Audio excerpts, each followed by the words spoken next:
There's no doubt that we're living in strange times. Barely a day goes by without something inexplicable being thrust in front of our eyes. But perhaps we can take solace in the fact that history is filled with such events, from the groundbreaking to the bizarre. In this compilation, we'll be exploring just a few of those occasions.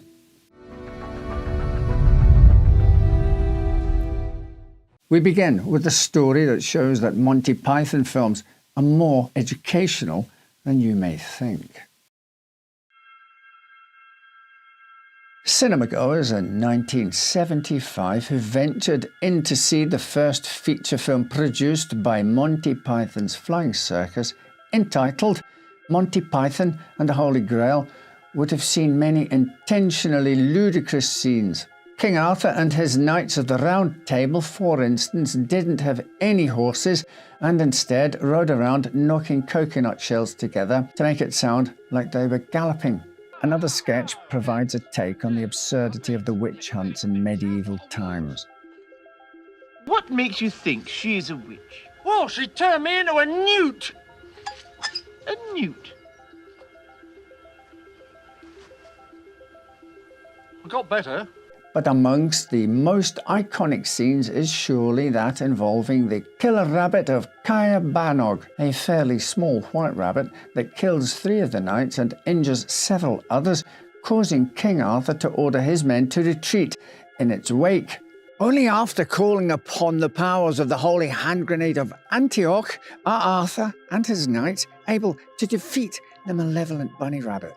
Now, of course, that seems like an absurd scenario. However, many medieval scholars have since pointed out that the ever-highbrow Pythons were sprinkling in some very clever literary references here.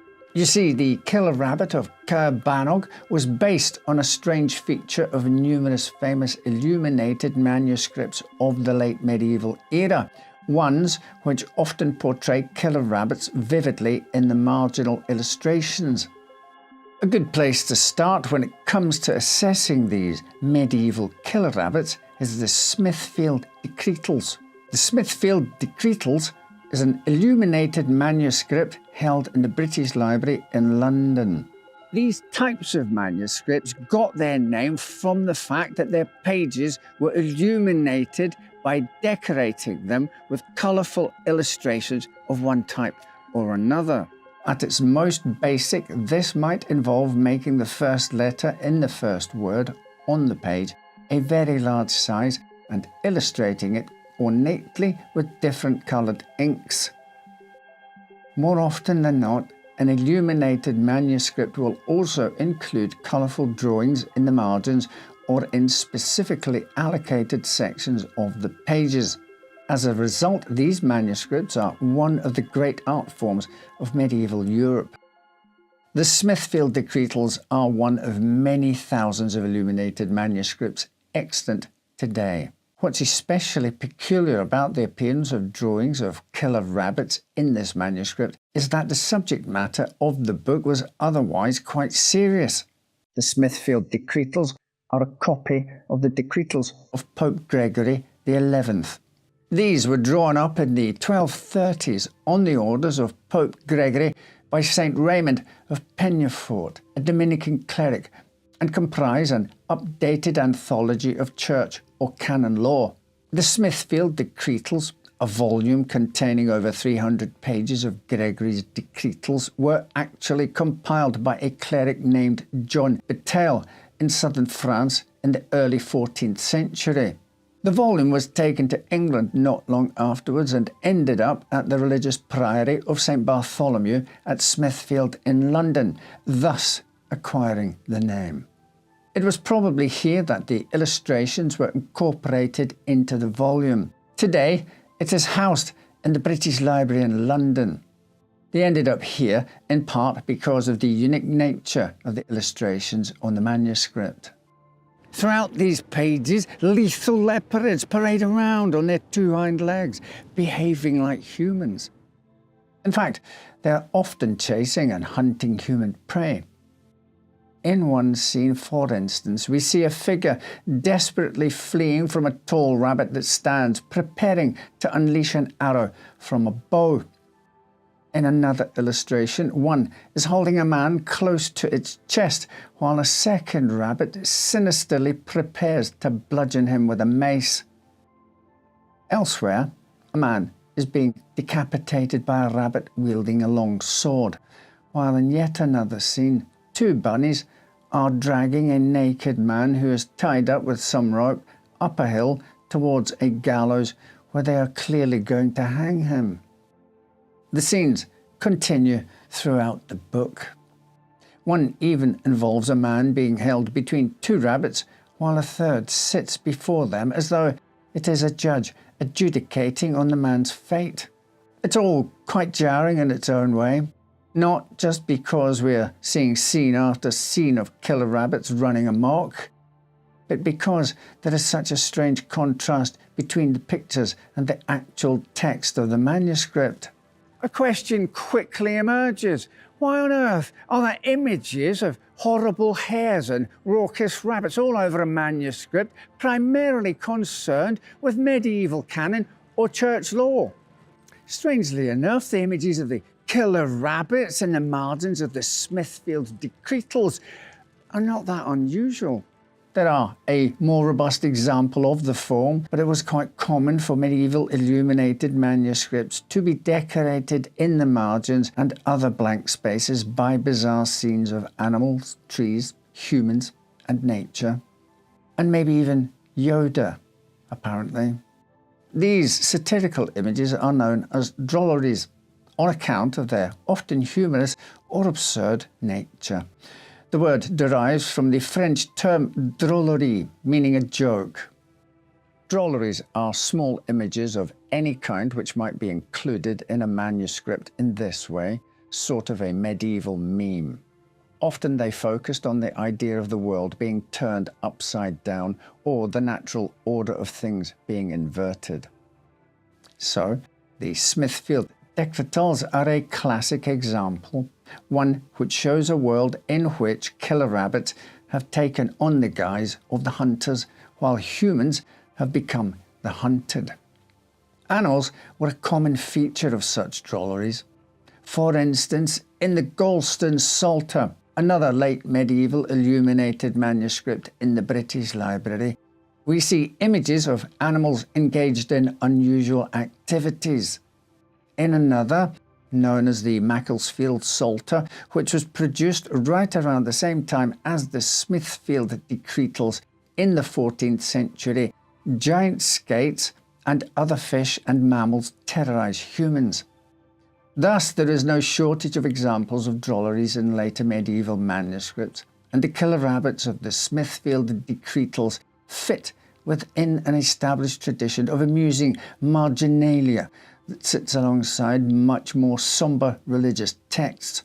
Other examples of things which might be included as drolleries are the signs of the zodiac or things which symbolise the passage of the seasons or other elements of the calendar.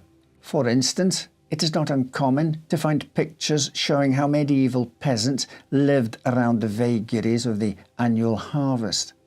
Others could involve references to ancient cultures and mythology. There are many other illuminated manuscripts that have drolleries featuring either killer rabbits or other animals engaged in quite spectacular behaviour.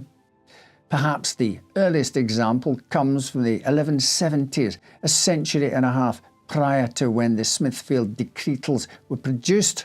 This is found in the Arnstein Pastorale, which is catalogued as Harley Manuscript 2801 in the British Library today. Here, the letter T at the beginning of a passage has been elaborately decorated to show two rabbits hanging a man from the top of the T, which, in this instance, has been turned into a gallows or gibbet.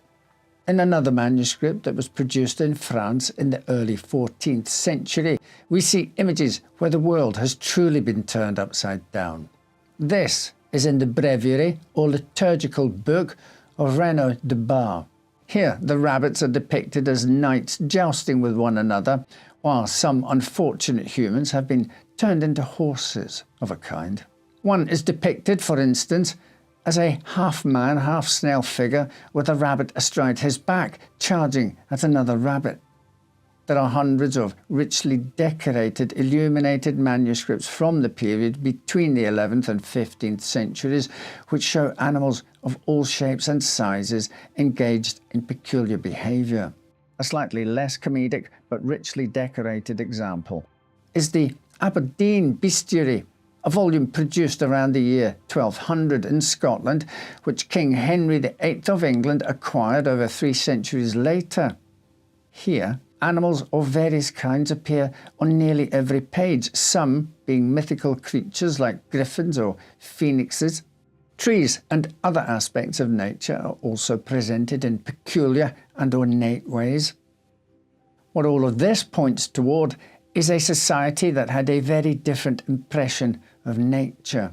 Today we view nature as something we have conquered and gained mastery over, and instead need to try and preserve as much as possible. However, to people of the Middle Ages who lived with the constant threat of famine and violence, one in which a wolf attacking a village's sheep or rabbits laying waste to a field of crops overnight could make the local food supply precarious for weeks or months to come. Such images of wild and violent animals reflected psychological concerns about how precarious their own place in the world was. This was a society that had not managed to gain mastery over nature yet, and their anxieties about this manifested themselves in peculiar ways in the margins of their manuscripts. While some took this very seriously, others took a more wry stance and created medieval memes that would circuitously end up in a Monty Python film. Our next story explores the strange tale of a boy found wandering the streets of Nuremberg. But was the story he told true, or just a fabrication? On May the 26th, 1828, a teenage boy wandered into the public square in Nuremberg, Germany. It would not have been an event to draw much attention, save for his unusual tattered clothing, lurching walk, and the letters he clasped in his hand. One was addressed to the captain of the 4th Squadron of the 6th Cavalry Regiment, Captain von Wessenig. That was enough to get the young man, who said his name was Caspar Hauser, led to the captain by a kindly shoemaker. Upon meeting the captain, Hauser could only repeat, "I want to be a cavalryman, as my father was, and horse, horse." The boy answered all questions with "don't know." Wessenig's concerns were not eased by the letter the dishevelled lad had brought him either. The missive was written by a labourer who claimed the boy had been left in his care on October the 7th, 1812, with the instructions to teach him reading, writing, and the Christian religion in close confinement. According to Hauser's caretaker, the time had come to allow the boy to leave and start a military career. The letter finished with the author explaining it would cost me my neck to escort Hauser to the city himself. Deeply troubled by both the contents of the letter and the perplexing young man in front of him, Wessenig took both to the local police. Hauser's second letter, apparently written by his mother to his caretaker, claimed that her son had been born on April the 30th, 1812, and that the boy's father had died and she could not care for him. She wished him to become a horseman like his father. By all accounts, it appeared as if the boy had been abandoned by his mother to the care of an unknown keeper. Police noted that Hauser behaved as if he were a child, walking in toddler's short, unsure steps, as if he were just learning what his feet and legs were capable of. But he was of sound mind, and though he didn't speak freely, he could parrot words and phrases, leaving officials confident he was not, as they so eloquently put it, an idiot. Hauser had a small vocabulary, consisting mainly of words referring to horses.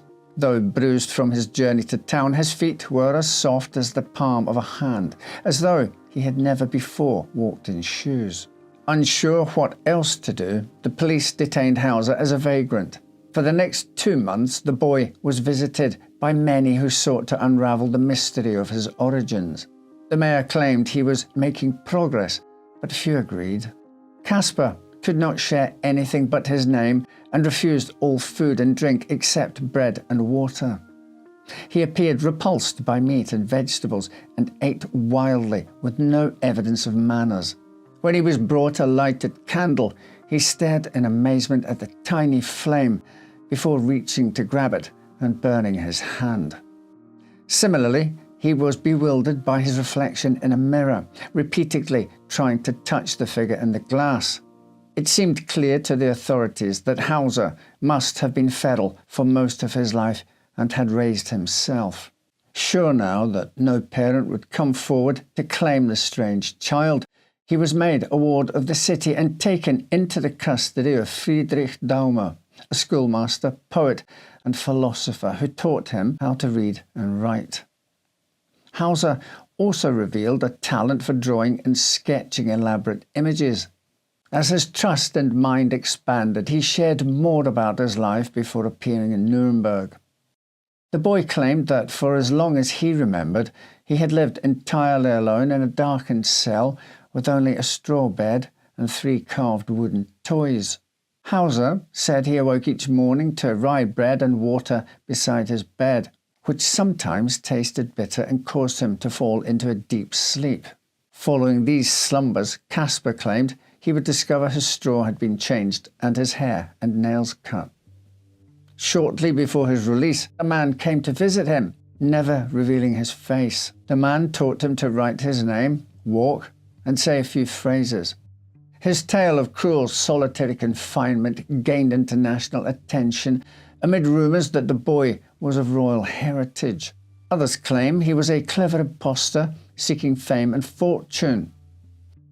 Both stories were fed further by the events of October 17, 1829, when the youth was found in the cellar of Daumer's home, bleeding from a wound on his forehead.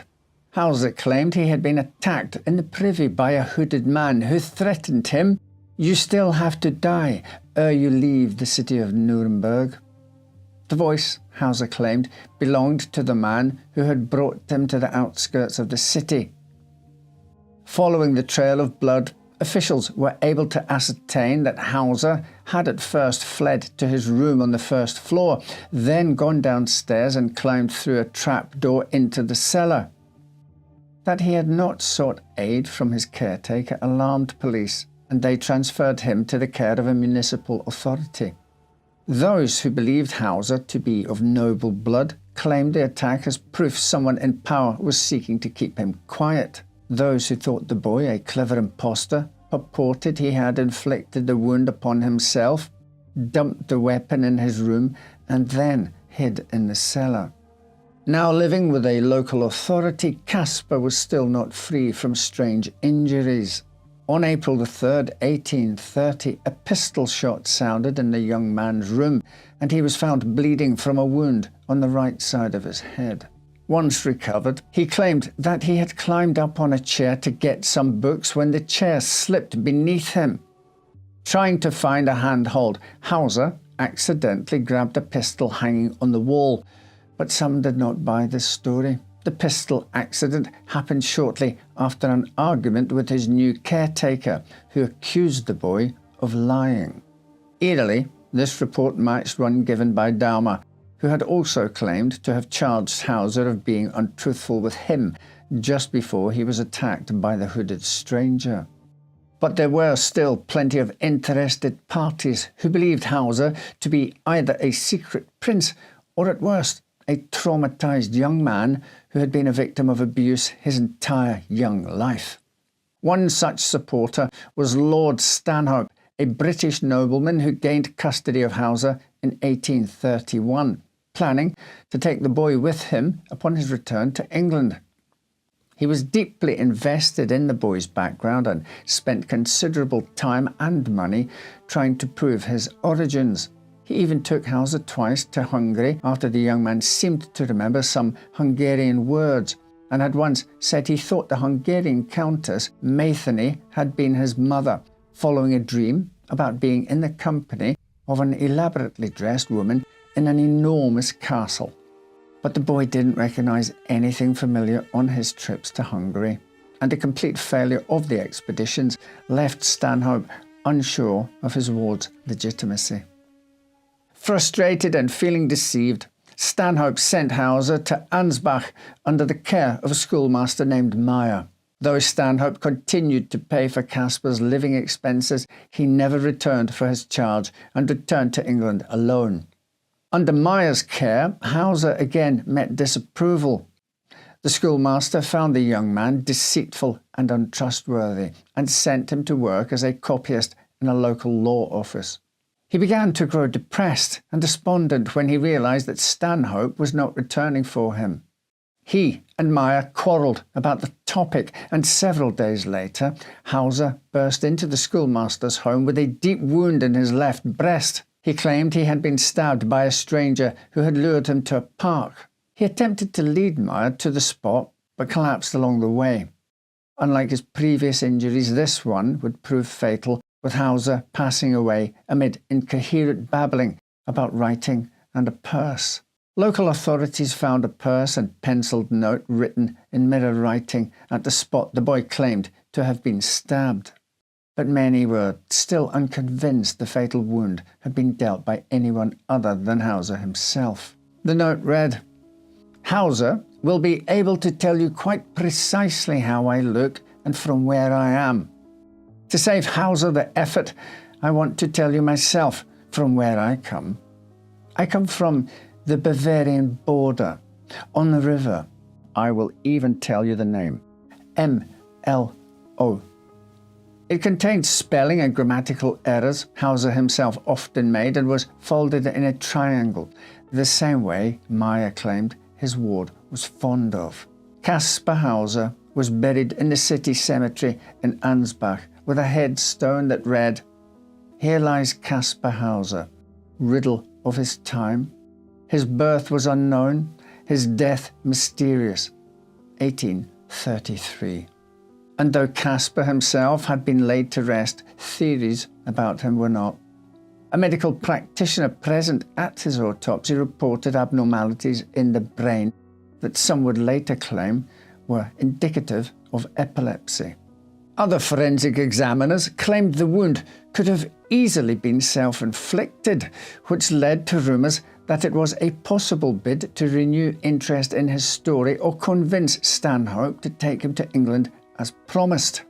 As to his origins, there were plenty of theories that gained traction. One of the most popular was that Caspar Hauser was the hereditary Prince of Baden, who had been born in September of 1812 and died just a month later.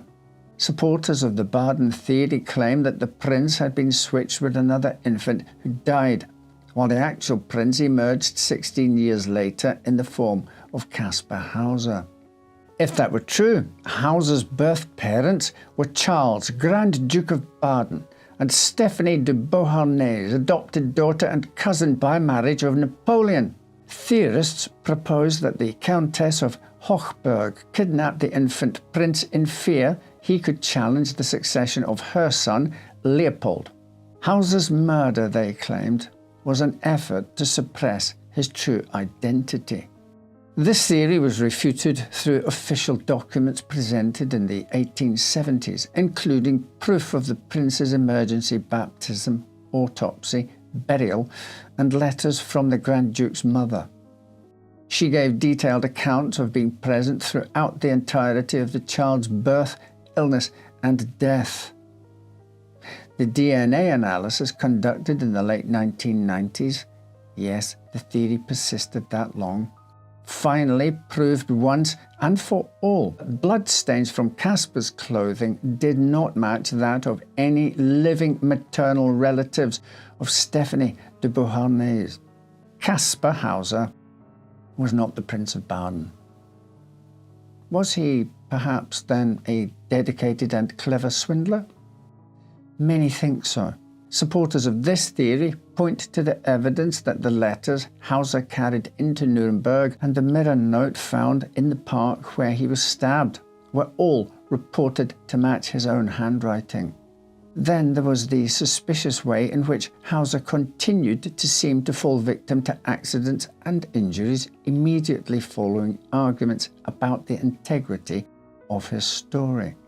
Others point to how quickly he was able to learn to speak, write, and socialize for a man who supposedly lived his life entirely in solitary confinement. Other feral children have never replicated such a remarkable feat. Similarly, Caspar suffered none of the physical ailments seen in others who have endured such conditions. His skin was not noticeably pale. He did not have rickets from a lack of vitamin D, and he seemed, from the very start, far more mentally stable than one would expect of a child raised in total isolation.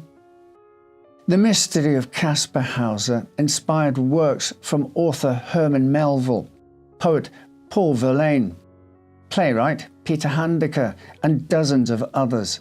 In 1974, German filmmaker Werner Herzog turned Caspar's story into a feature film, The Enigma of Caspar Hauser. His story even gave name to an experiment in which a non-human animal is reared in isolation from members of its own species to determine innate behaviours. If Caspar's tale of severe neglect is accurate, his story is one of great tragedy and cruelty inflicted by nearly every caretaker he knew in his short life. If, more likely, his tale is one of carefully crafted cunning to become famous, it worked better than Caspar Hauser could ever have imagined. The appearance of another strange visitor is at the centre of our next story. But this fellow was said to be a tad more demonic. Devon, situated in the southwest corner of England, is known for its rugged beauty. Its two coastlines, one bordering the English Channel to the south and another bordering the Irish Sea and Bristol Channel in the north, are home to dramatic towering cliffs and long miles of beaches. The county's interior is dominated by rolling fields, tracts of heath and green moors. While the Devon of today is a haven for tourists, the Devon of 1855 was one of farmers eking out a living, a declining mining industry, and craggy isolation. Life in rural Devonshire revolved around the never-ending struggle to feed your family and the respite of faith, religion, and superstition. Because of its stagnant agricultural population and the isolated nature of the district, Devon clung to customs and superstitions that had been largely phased out in other parts of the country. A 19th century volume on folklore outlined a few of the more interesting beliefs. A case of boils can be cured by walking around a freshly dug grave 6 times, then crawling across it 3 times. Beekeepers must inform their hives of news of the household to keep their colonies happy. The doors and windows of the house must be set open when a funeral procession leaves and a shoe is thrown after a new bride for luck. The people of Devonshire were accustomed to moving through their day with an eye trained toward omens and indications of luck, good or bad. So when they discovered the cloven prints upon the snow that fateful February day, the impact was instantaneous and profound. The winter of 1855 was unusually cold in the south of England. The temperatures remained around freezing well into the new year, and many rivers were frozen. Slushy snow never thawed, creating a crunchy ground covering as temperatures dropped in the night. The unusual weather pattern made folks uneasy. Nearly everyone relied on predictable temperatures and precipitation to make a living. The beginning of February was marked by heavy snowfall, a rarity in a place that usually only sees a few light snow showers each year. On the night of February the 8th, the weather was particularly foul. Heavy snow gave way to freezing rain and wild winds. In the morning, a hard frost cemented the ground, freezing in place the evidence of each footfall upon the snow. At 6 o'clock, A baker named Henry Pilk emerged from his bakehouse in the small town of Topsham to admire the effect of the sparkling landscape. He noticed a line of peculiar prints in the snow. Each print resembled a small horseshoe, roughly the size of a donkey's hoof.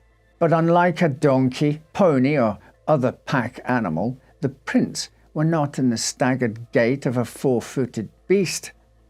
Instead, they formed two straight lines, as if whatever creature had left them walked upon 2 feet, not 4. The strangest part, though, was that the prints started at the wooden fence, approached the side of the bakehouse, and then turned again back toward the fence. Henry Pilk spent a few minutes pondering the strange tracks, then returned to his bakehouse and became absorbed in the busy morning work of a baker. An hour later, Mr. Pilk's yard was flooded by a group of local men, including Albert Brailford, the local schoolmaster. The group had followed a set of strange tracks from the road to Henry Pilk's yard. In fact, the same hoof marks were visible outside nearly every house in the street, in several adjoining streets, and in the fields beyond. Most perplexing of all, the tracks seemed to follow a path no man or beast could feasibly walk. Some of the tracks led into gardens surrounded by 12-foot stone walls. Sometimes the tracks jumped up onto roofs, over snow-covered wagons, and through fences. The tracks never faltered or doubled back.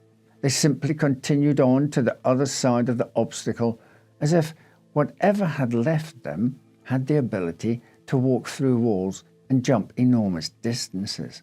The people of Topsham soon discovered that they were not the only ones visited by the mysterious track lever. The trail led across towns, villages, and lonely farmsteads between Topsham and Totnes, spanning nearly 100 miles. In Mamhead, a farmer followed the print across an open field and up to an 18-foot-high haystack covered in snow. The haystack itself was unmarked, with no prints leading around it, but the tracks continued on the other side. At the Exe River estuary, the trail led up to the western bank and continued on the opposite shore, seeming to have jumped across the wide expanse of water without faltering.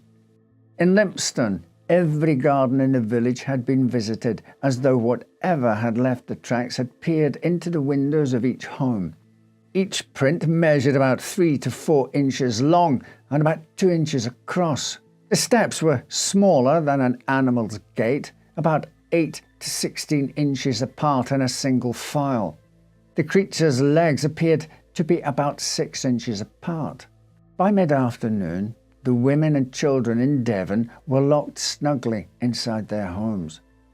The landscape swarmed with men and dogs armed for hunting, though they knew not what creature they sought. Some of the men believed they'd find a farm beast the size of a donkey.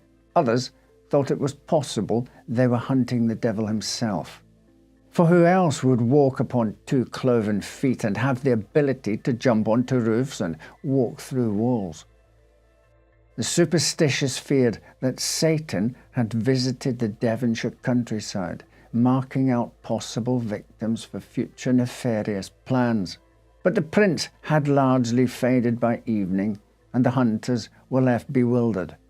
Though no beast had been found, the rumours around the mystery grew increasingly outlandish. Folks swore they'd seen the hoof marks glow like live coals in one town. In another, farmers said they'd heard devilish laughter echoing through lonely glades. The educated, staunchly unsuperstitious, laughed at these claims, certain that the Prince of Darkness was not responsible for the cloven prints.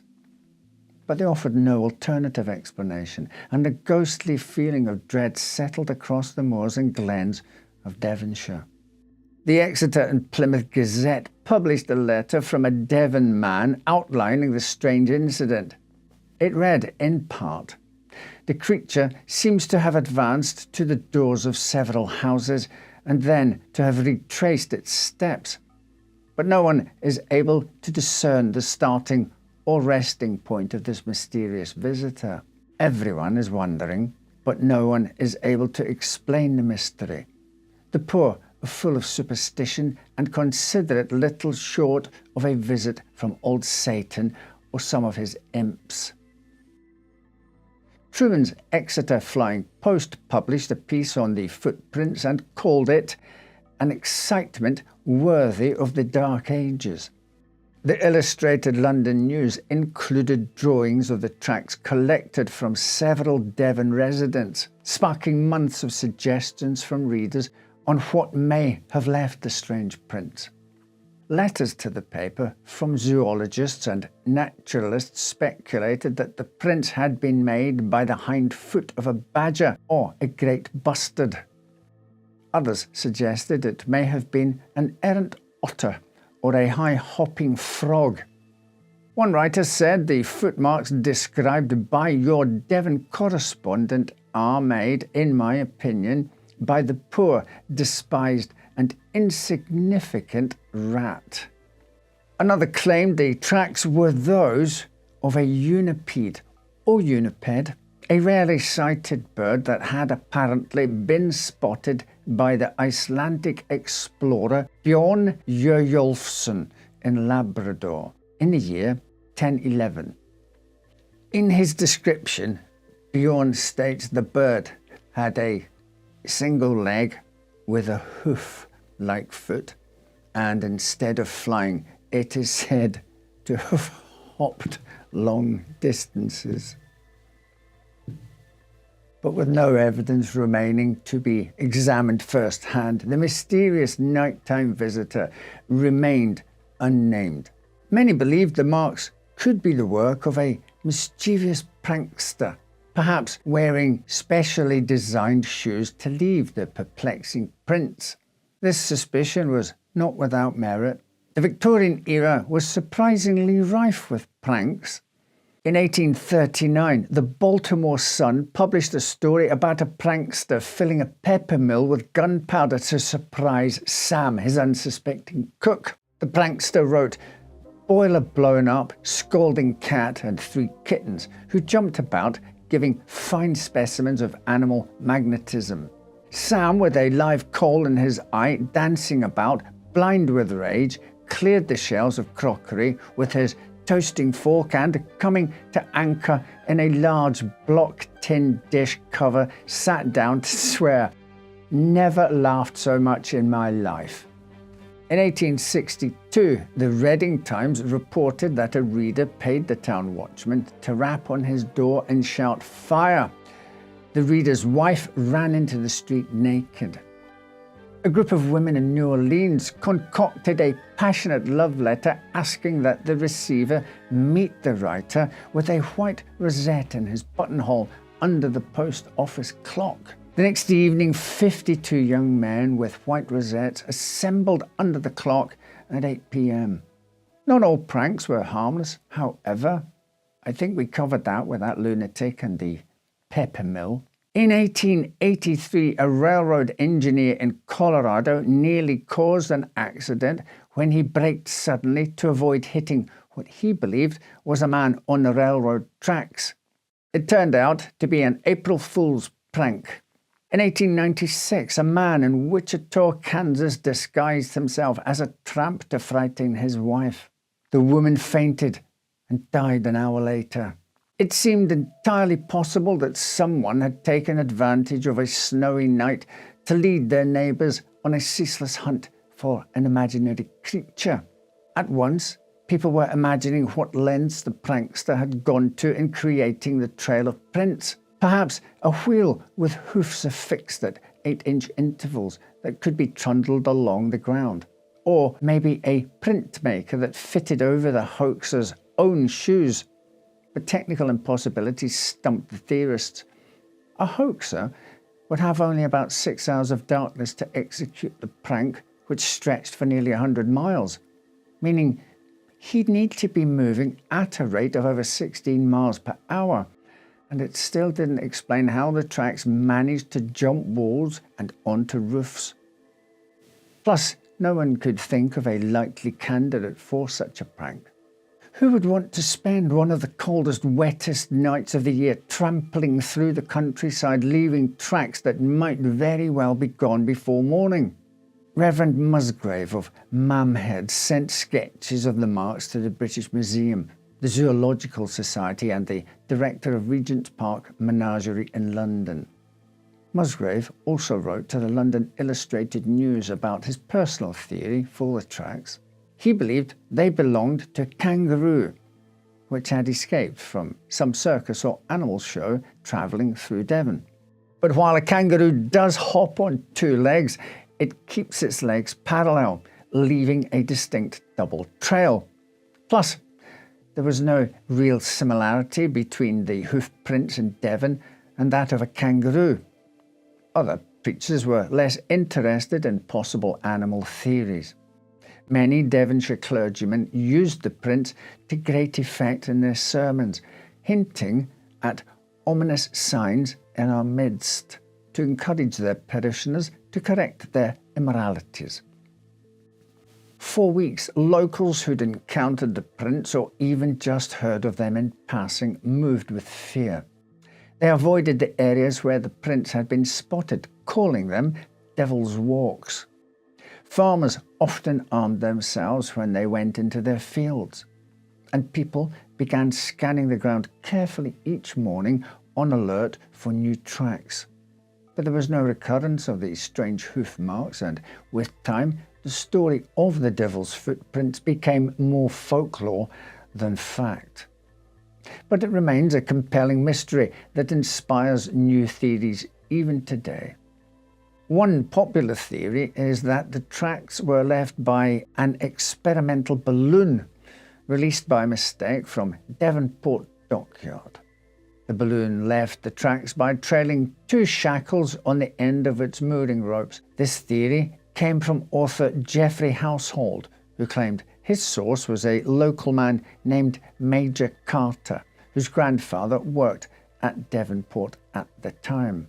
Carter claimed the incident had been hushed up because the balloon also caused damage to several conservatories, greenhouses and windows. Whilst this could explain the shape of the prints and their ability to jump walls and haystacks, skeptics disagree about whether a balloon could travel such a long, zigzagging course without becoming entangled in a tree or other obstruction. Others believe that the prints were from an animal, like a wood mouse or badger. The print left behind when a mouse leaps resembles that of a cloven animal due to the motions of its limbs when it jumps.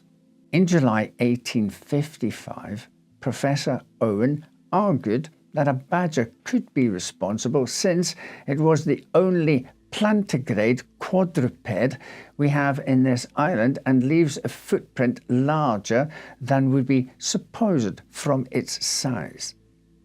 But with each new suggestion of a possible animal culprit, there are anomalies that preclude each species.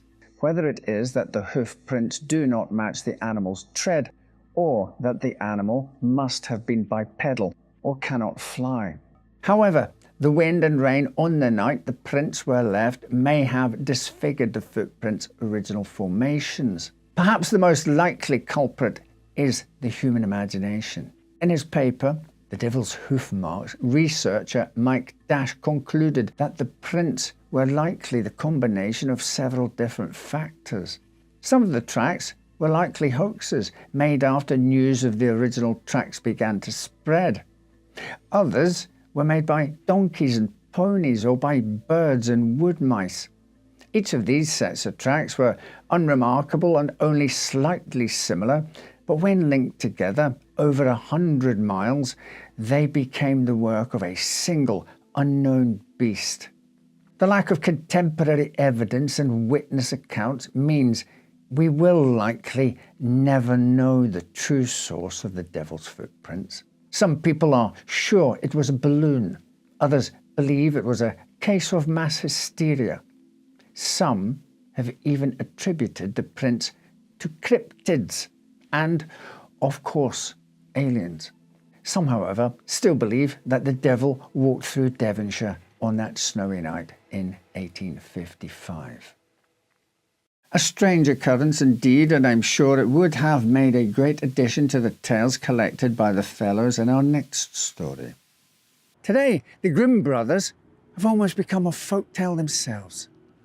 They've even inspired their own movie and television series. In one adaptation, the brothers, played by Matt Damon and Heath Ledger, run afoul of a fairy tale curse while working as con artists in 19th century Germany.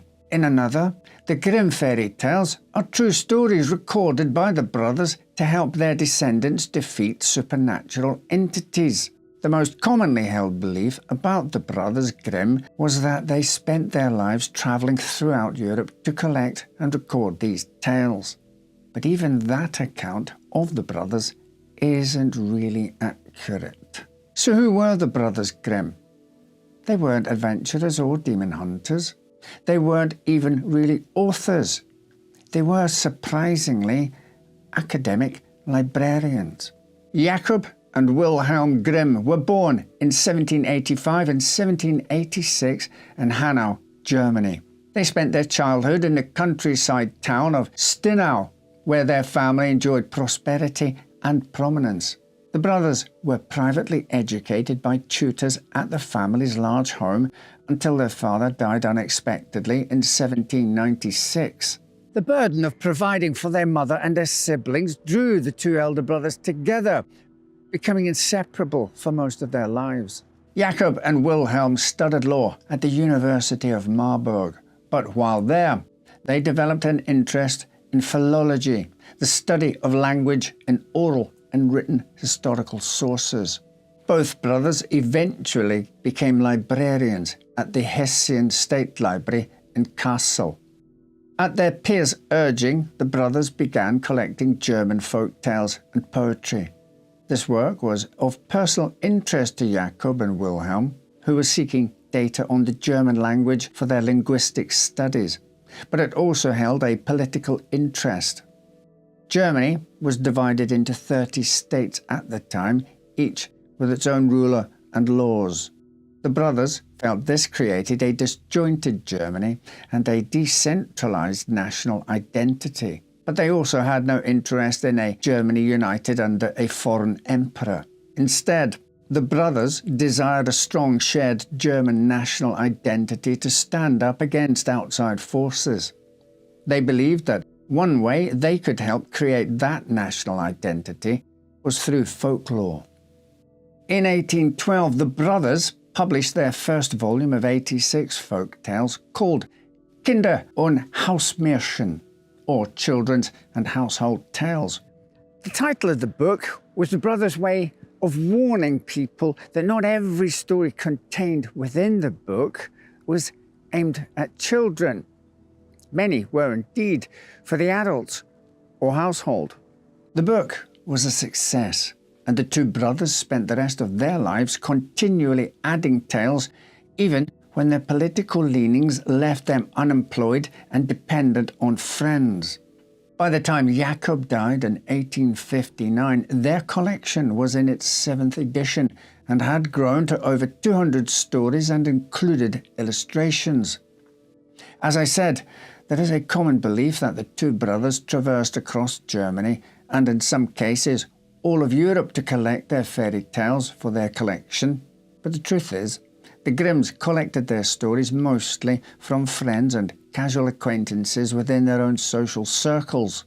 In fact, many of them were told by a girl who lived next door and would eventually become Wilhelm's wife. Her name was Henriette Dorothea Wilde, but her friends called her Dortchen. When she was a teen, Dortchen began telling stories to her neighbours. Her motivations were twofold. She wanted to help entertain the young Grimms, who had by then lost both of their parents, and she wanted to keep the attention of their older brother, who seemed especially interested in the tales she told by firelight. Later, Wilhelm would track Dortchen to her sister's house in Ninterhausen to hear more of her stories, and in 1825 he married her. It's believed that Dortchen was the brothers' source for much of their 1812 collection, including Rumpelstiltskin, Six Swans, The Frog King, The Elves and the Shoemaker, and The Singing Bone. In all, Dortchen told Wilhelm Grimm about a quarter of all the stories that appeared in his book. And it's believed that much of the collection was gathered this way. The brothers would simply invite people, mainly women, to tell them stories at social gatherings.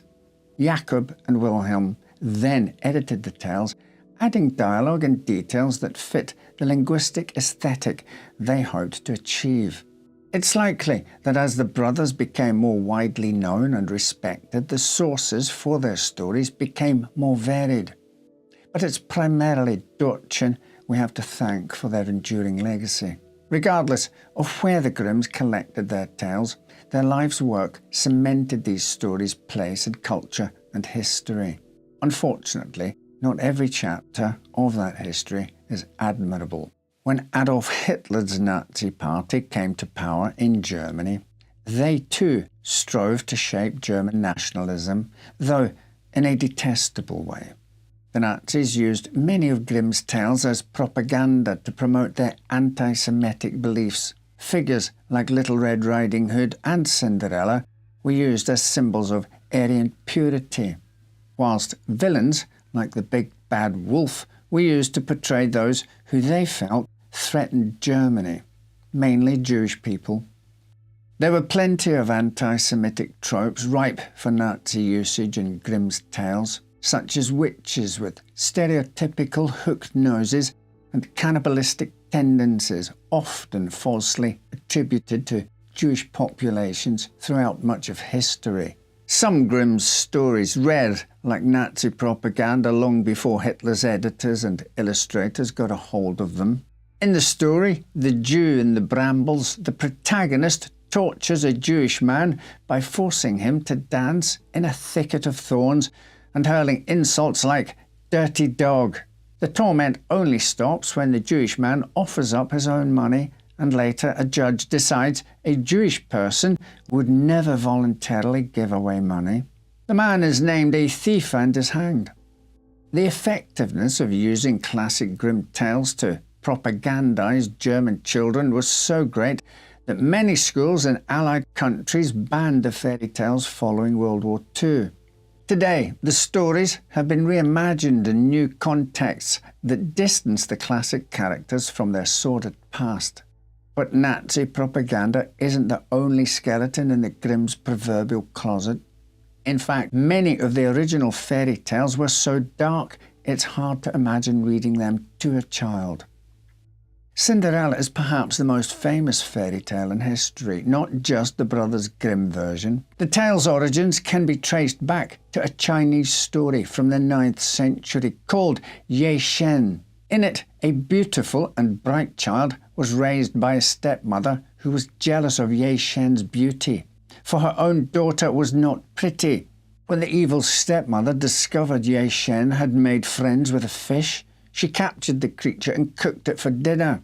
In her grief, Ye Shen collected the bones of her friend, which a wise man told her were filled with a powerful spirit that could grant wishes when she was in need.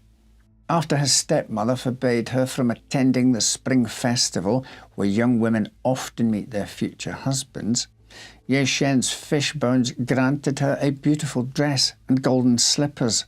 The girl attracted much attention at the festival, but was forced to flee when her stepsister noticed her, losing one precious slipper along the way. The king was determined to find the owner of the strange tiny shoe and announced it would be placed in a pavilion where the woman to whom it belonged could claim it. Ye Shen was desperate to retrieve the slipper to restore the fish bone's magic powers. And when she sneaked into the pavilion in the middle of the night, the king was so taken by her beauty that he married her. Her evil stepmother and sister were left to live in a cave, where they were eventually crushed to death by falling stones. Nearly every culture has its own version of Ye Shen, but our modern version is believed to be the work of French author Charles Perrault in 1697, who reimagined the heroine as Cendrillon and added in a pumpkin, a fairy godmother, and glass rather than golden slippers. This is the version we remain most familiar with, a stepmother with 2 daughters of her own who abuses Cinderella terribly. Her fairy godmother transforms a pumpkin into a carriage, gives her a shimmering gold and silver dress and a pair of glass slippers, and sends her on her way to a ball, where Cinderella and the prince fall in love. Left with only a single glass slipper as the sole clue to his new love's identity, the prince sets about trying the shoe on the foot of every maiden in the realm, eventually finding Cinderella. Ever the soul of kindness and grace, Cinderella forgives her wicked stepsisters and brings them to the palace. Jacob and Wilhelm Grimm called their version of the classic story Aschenputtel. Although Grimm's version shared much in common with Perrault's, it was noticeably darker. In this telling, as Cinderella's mother lies dying, she tells her daughter to plant a tree on her grave. She promises that when Cinderella wants something, she should shake the tree, and her mother will help her. After his wife's death, Cinderella's father remarries a woman with 2 arrogant, evil daughters. The stepmother forces poor Cinderella to sleep in the ashes of the kitchen hearth, wear old grey dresses, and do the bidding of her 2 stepsisters. When the king announces a 3-day ball where the prince would choose a wife, the stepsisters force Cinderella to help them prepare before leaving her to sort a basin of lentils. Cinderella quickly completes her chore with the help of a few friendly pigeons, then climbs to the top of the pigeon roost to watch the ball from afar. When the stepsisters learn that Cinderella has spent most of the evening watching the prince dance with eligible maidens, they tear down the pigeon roost in fury. On the second night of the ball, Cinderella's family leave her to sort out a sack full of seeds, threatening her that she will go without food if she makes a single mistake. Again, Cinderella completes her task with the help of the pigeons, who urge her to go to the tree at her mother's grave and ask for help. Cinderella shakes the tree and asks for nice clothes for the ball. The tree drops a silver dress, pearls, and silver slippers, and a carriage appears at her door. She goes to the ball and dances with the prince, but must leave before midnight. On the 3rd night of the ball, Cinderella once again asks the tree for help, receiving an even more splendid gown and golden slippers. This time the prince sought to stop her from running away and covered the stairway with hot, sticky pitch. When she flees at midnight, one of her gold slippers becomes stuck in the pitch, and the prince decides he will find Cinderella by having every maiden in the kingdom try on the golden slipper, promising to marry the woman whose foot fit inside the dainty shoe. When Cinderella's stepmother hears of the prince's plan, she tells her 2 daughters to do whatever they must to make the slipper fit. When the first stepsister takes the slipper to her bedroom to try it on, she finds only the front of her foot will fit. The sister slices off her heel and shows the prince, who agrees to marry her. As the pair walk to his carriage, the pigeons call out to the prince, who sees blood streaming from his would-be bride's shoe and realizes the deception.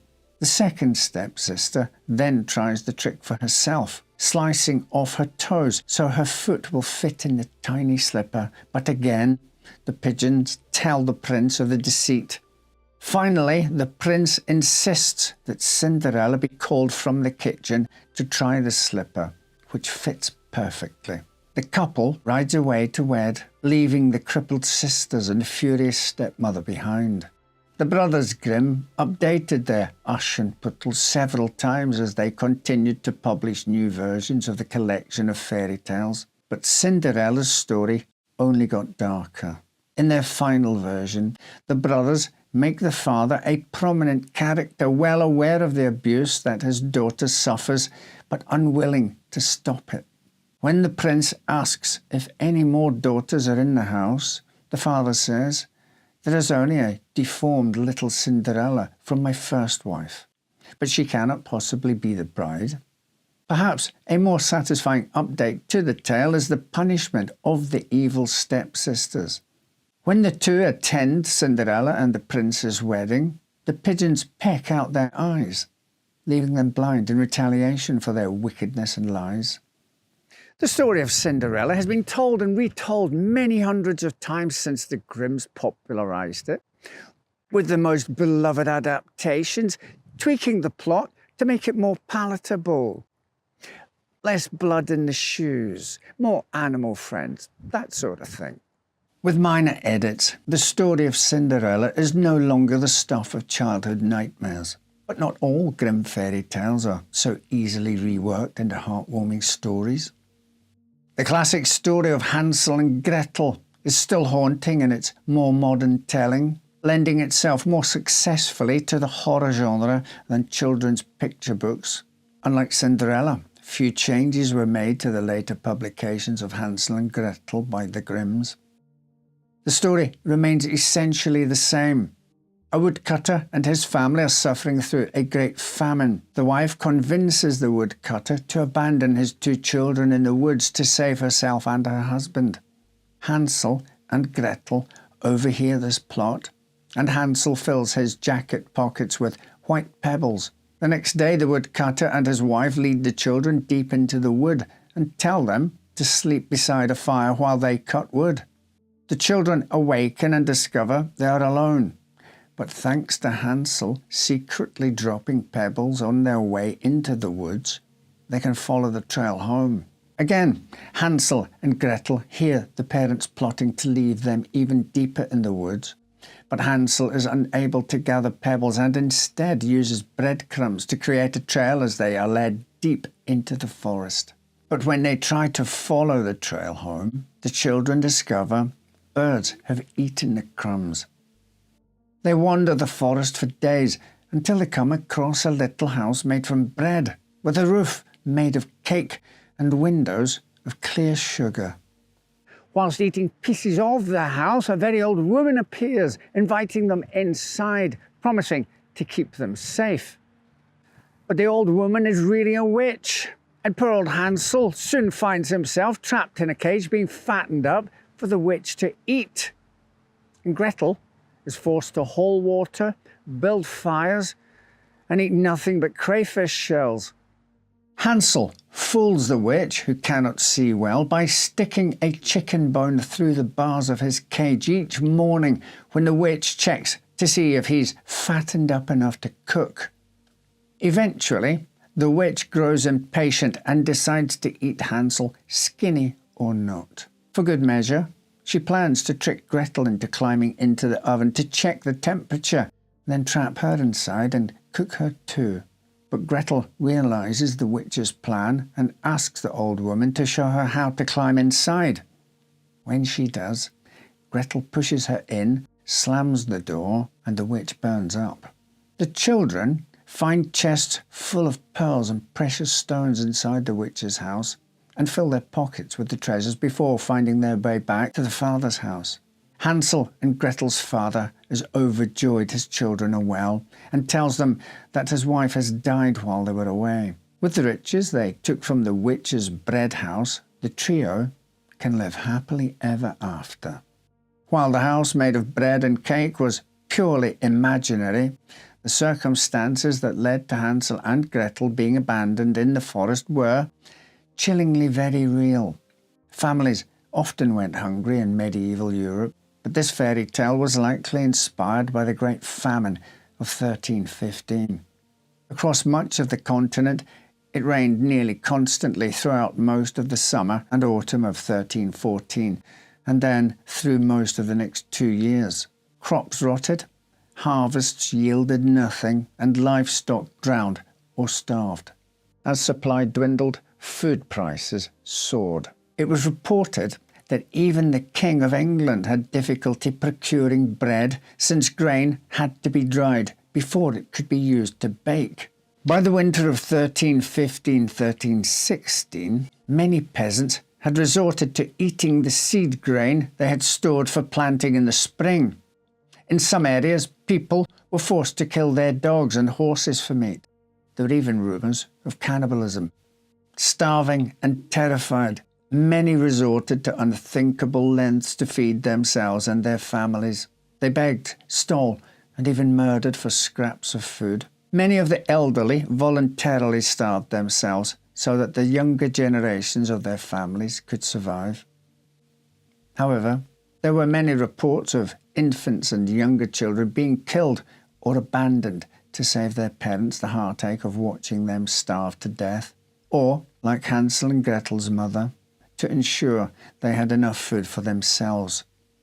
It's estimated that about 5 to 15% of the entire population of Northern Europe died from starvation or related diseases. By the time the Grimms recorded the story of Hansel and Gretel, the Great Famine was a distant enough memory to be fodder for fairy tales.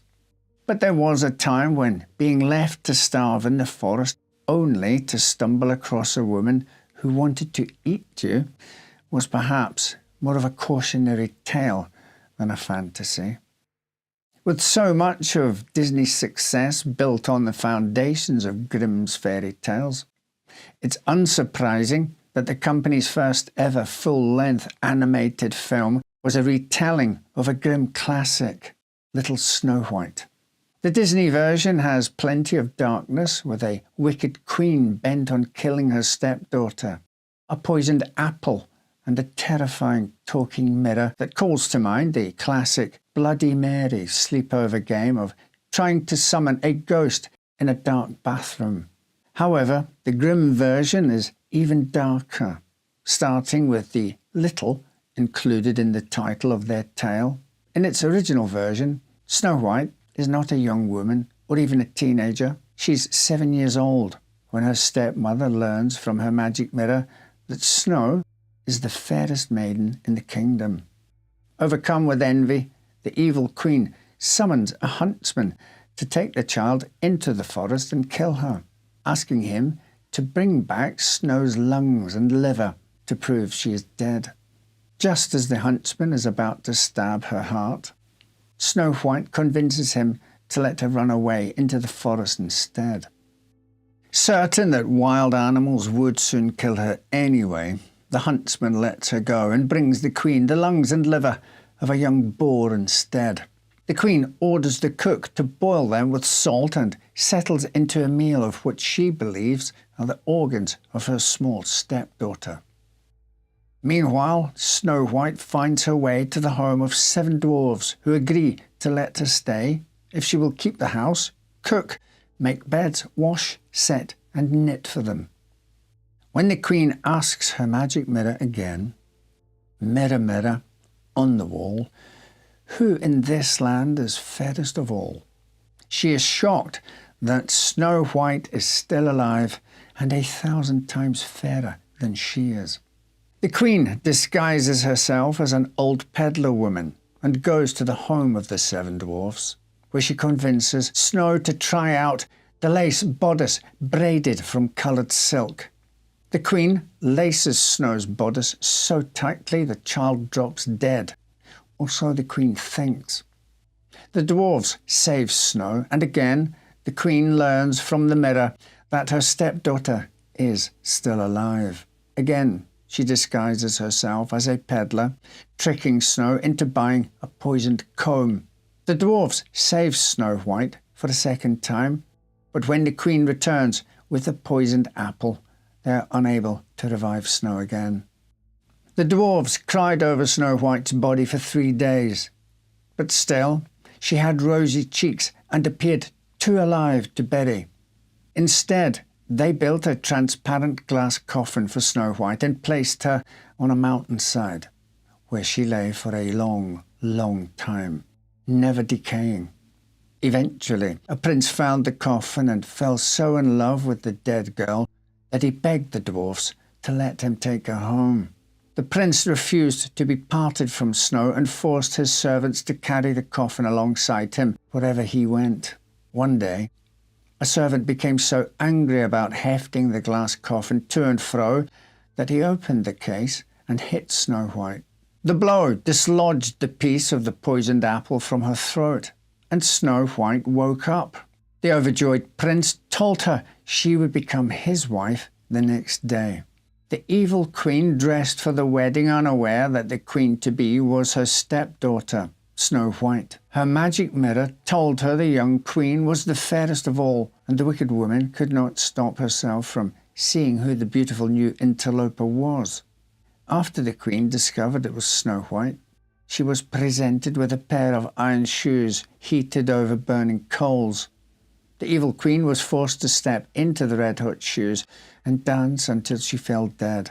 Apparently, the brothers Grimm had something of an affinity for mutilating the feet of their villains. There are many other instances where the Grimm's version of well-known fairy tales contain far more sinister elements than their contemporary counterparts. In the original version of Little Red Riding Hood, titled Little Red Cap, the big bad wolf arrives early and eats both the grandmother and Red. A passing woodcutter checks on Grandma and finds the wolf asleep in her bed. The woodcutter slices the wolf's stomach open, and both Red and her grandmother climb out. The trio fills the wolf with stones and celebrates their cleverness. In Grimm's Rapunzel, the girl with the long hair trapped in the tower is impregnated by her visiting prince, who throws himself from the tower window in grief after believing the sorceress has killed Rapunzel. The prince falls into thorns that poke out his eyes and wanders the forest, blind, for many years. Meanwhile, Rapunzel has been secreted away by the sorceress to live in the wilderness with the twins she gave birth to. The pair are eventually reunited and live happily ever after. It's easy to see why the original versions of these tales were heavily edited in modern times, but some were so dark that they've been left to languish in the Grimm collection, too disturbing to be modernized by even the fairy tale miners at Disney, or even CoComelon. Perhaps the most horrific of all these is Jacob and Wilhelm Grimm's The Juniper Tree. Here is the story.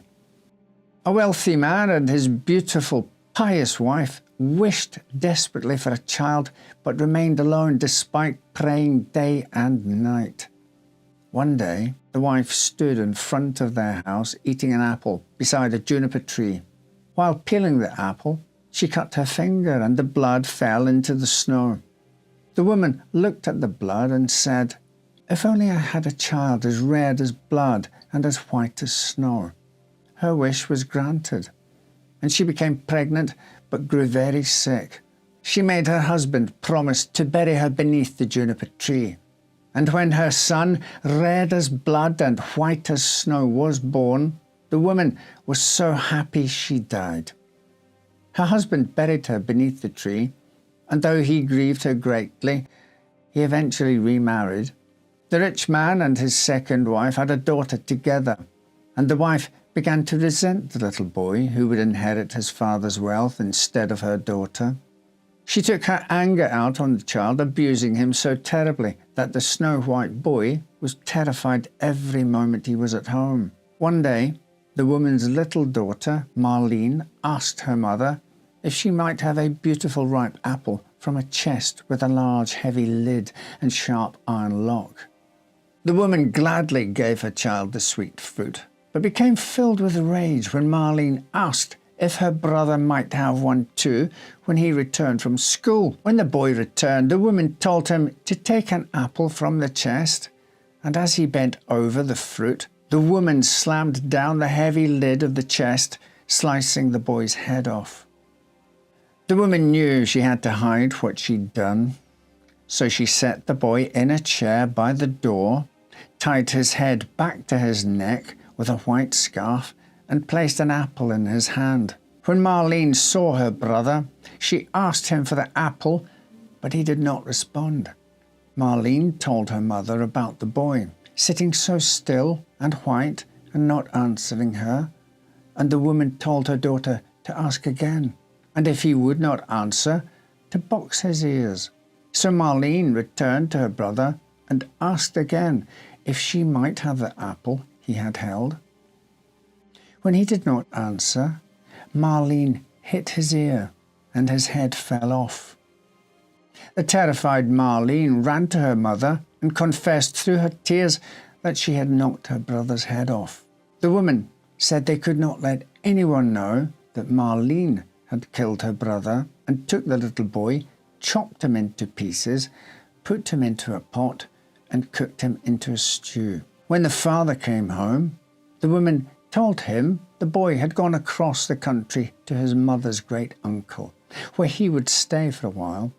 The father was sorrowful that his beloved son had left without saying goodbye, and assumed Marlene was also crying because she missed her brother. The father sat down to his stew, and with each bite seemed to grow hungrier and hungrier, until he had eaten the entire pot by himself, leaving a pile of bones beneath the table.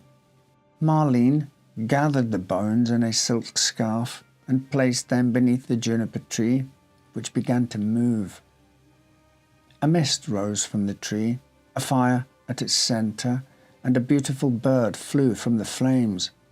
The bird flew away, landing on a goldsmith's house and singing, "My mother, she killed me. My father, he ate me. My sister Marlene gathered all my bones, tied them in a silken scarf, and laid them beneath the juniper tree.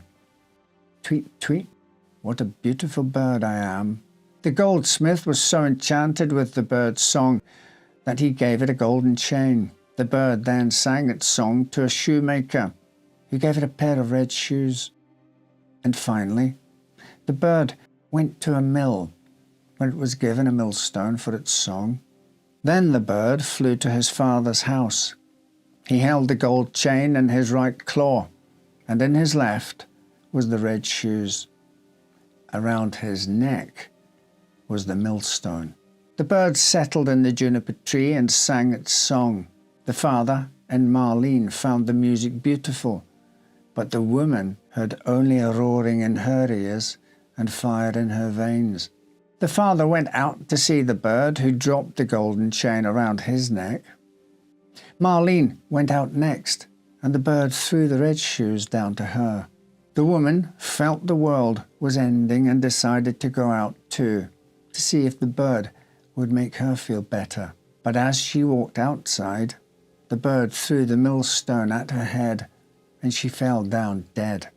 The bird then transformed back into the boy, took his father and Marlene by the hand, and led them back into the house, where they sat down at the table to eat, forgetting the child abuse, murder, and cannibalism entirely.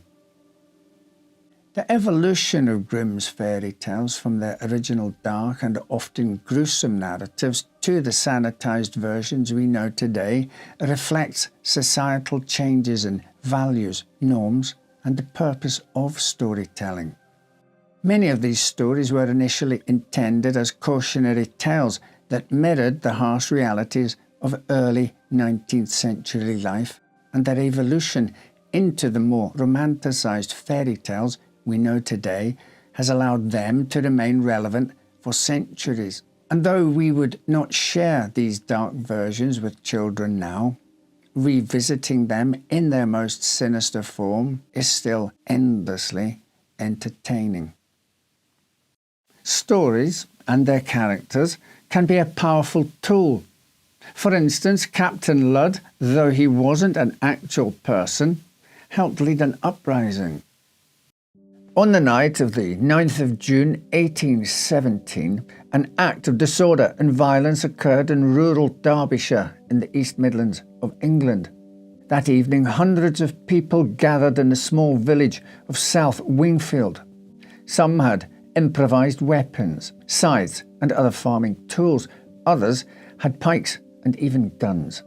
They then began marching to the nearby village of Pentridge. The main body of the group was made up of unemployed quarrymen, smiths and textile workers, all led by one, Jeremiah Brandreth. He himself, an out-of-work stocking maker. As the group were assembling, they went house to house looking for men to join them, and when they arrived at the home of widow Mary Hepworth, she refused to let them in. Enraged, one member of the group smashed a window, through which Brandreth let loose a shot from his gun. This struck and killed a servant. Jeremiah's plan was for revolution.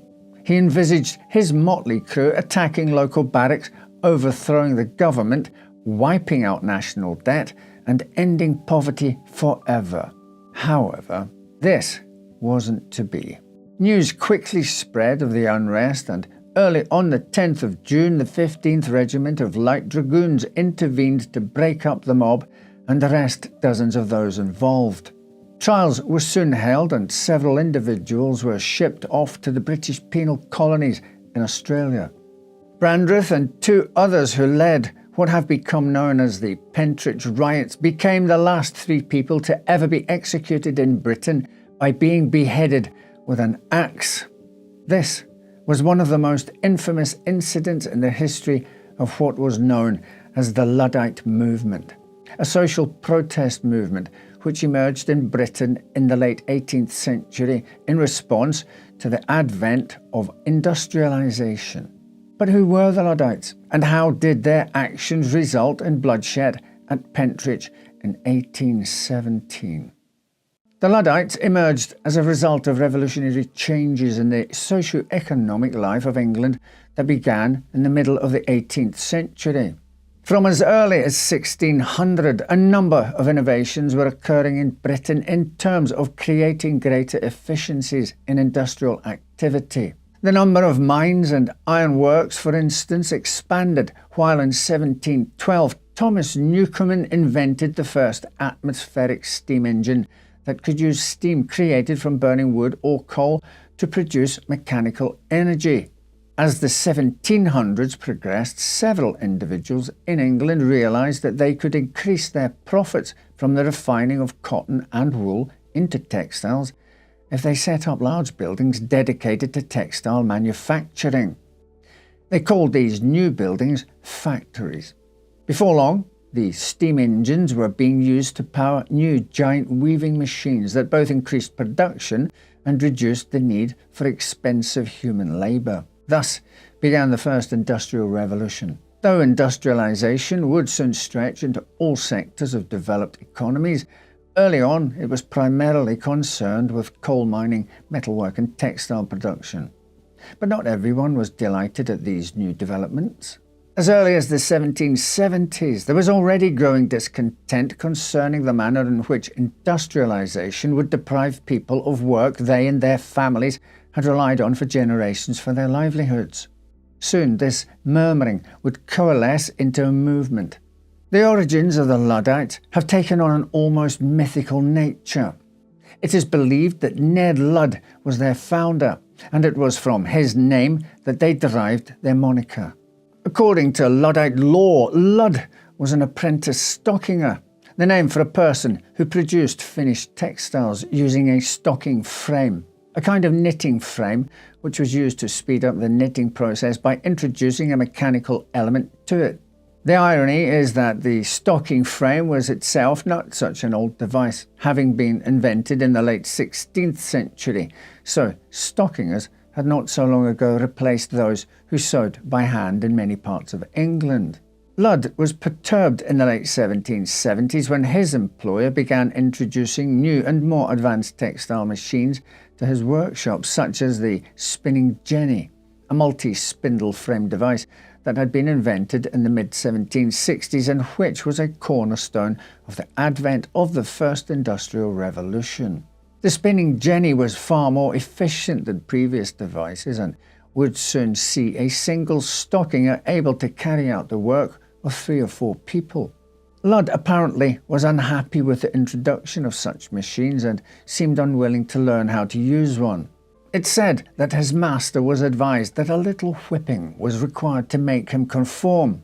However, this only served to enrage Ned, who instead of learning how to use the new machines, took a great hammer and destroyed them. At least this is one version of the story. The first written account of this dates to 1811, when it appeared in the pages of the Nottingham Review, but there is nothing to independently verify these events, which purportedly occurred further back in 1779. Because of this, we can't be sure if Ned Ludd was actually a real person or not. Whatever the truth of Ned Ludd's existence and actions, we do know that his story took on a mythical element in the decades that followed. By the beginning of the 19th century, there was an entire movement of individuals in England who were dedicated to destroying the machines which they believed would soon replace them entirely in the new factories. Over time, these industrial skeptics became known as Luddites, and they referred to Ned Ludd as King Ludd or General Ludd. Those who destroyed machinery would often give his moniker as their name when captured by authorities. While some believe that there were Luddites operating from as early as the 1770s, in reality, they were primarily active in the 1800s and 1810s. During these years, groups of Luddites vandalised industrial machinery in factories and workshops across England. This then escalated from 1811 onwards into acts of violent riot and affray in individual towns and cities. Across 1811 and 1812, there was extensive Luddite violence in Nottinghamshire and other places in the north of England where the main industrial centres were.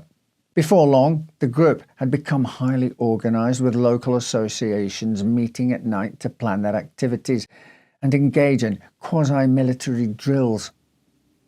Riots ensued, some resulting in death either of rioters or those who dared to use the new machinery.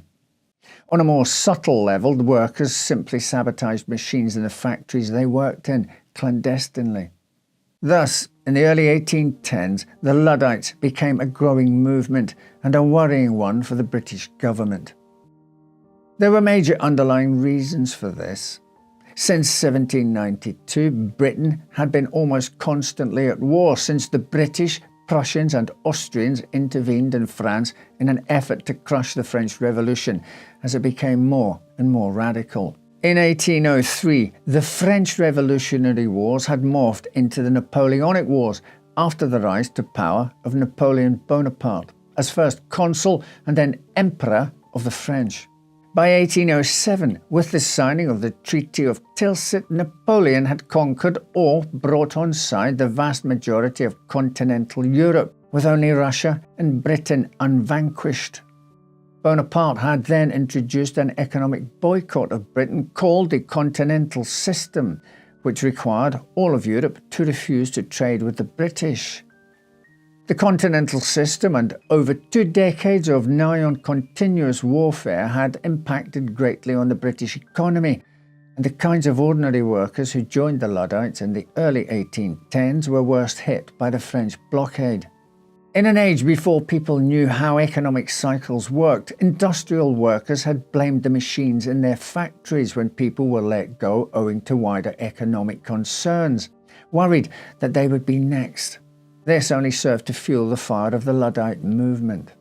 Their protest peaked in the mid-1810s. Indeed, the Pentridge riots in the summer of 1817 were one of the last major recorded incidents associated with the group. Their eventual demise came down to 3 primary reasons.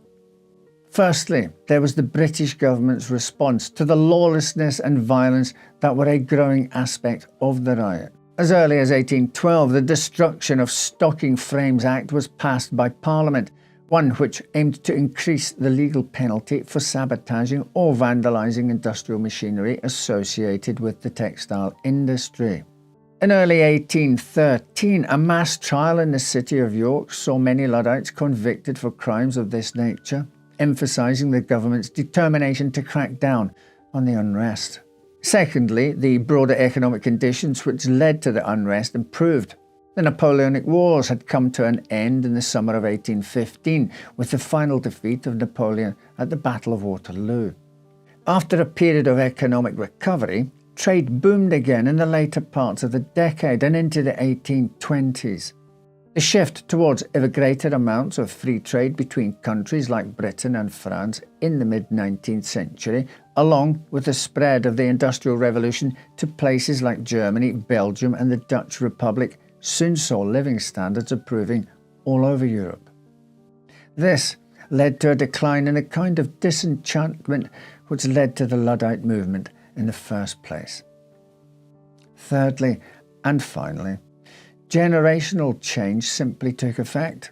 As the older generations who had grown up in an age before the spread of the new machines grew old and passed away, they were replaced by younger people who had never known anything different and were acclimatized to living in a world of steam machines and mechanical efficiencies.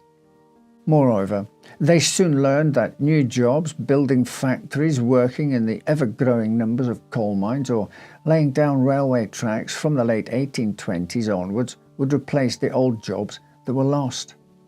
Thus, there was little Luddite movement to speak of from the 1820s onwards.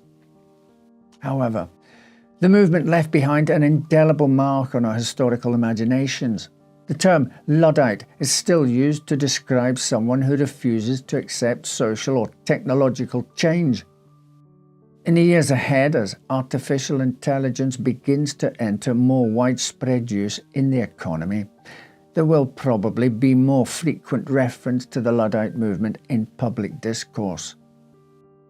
If we can take any solace from history, the one thing that should reassure people is that the Industrial Revolution led to a change in jobs, not an overall decline in the amount of work available.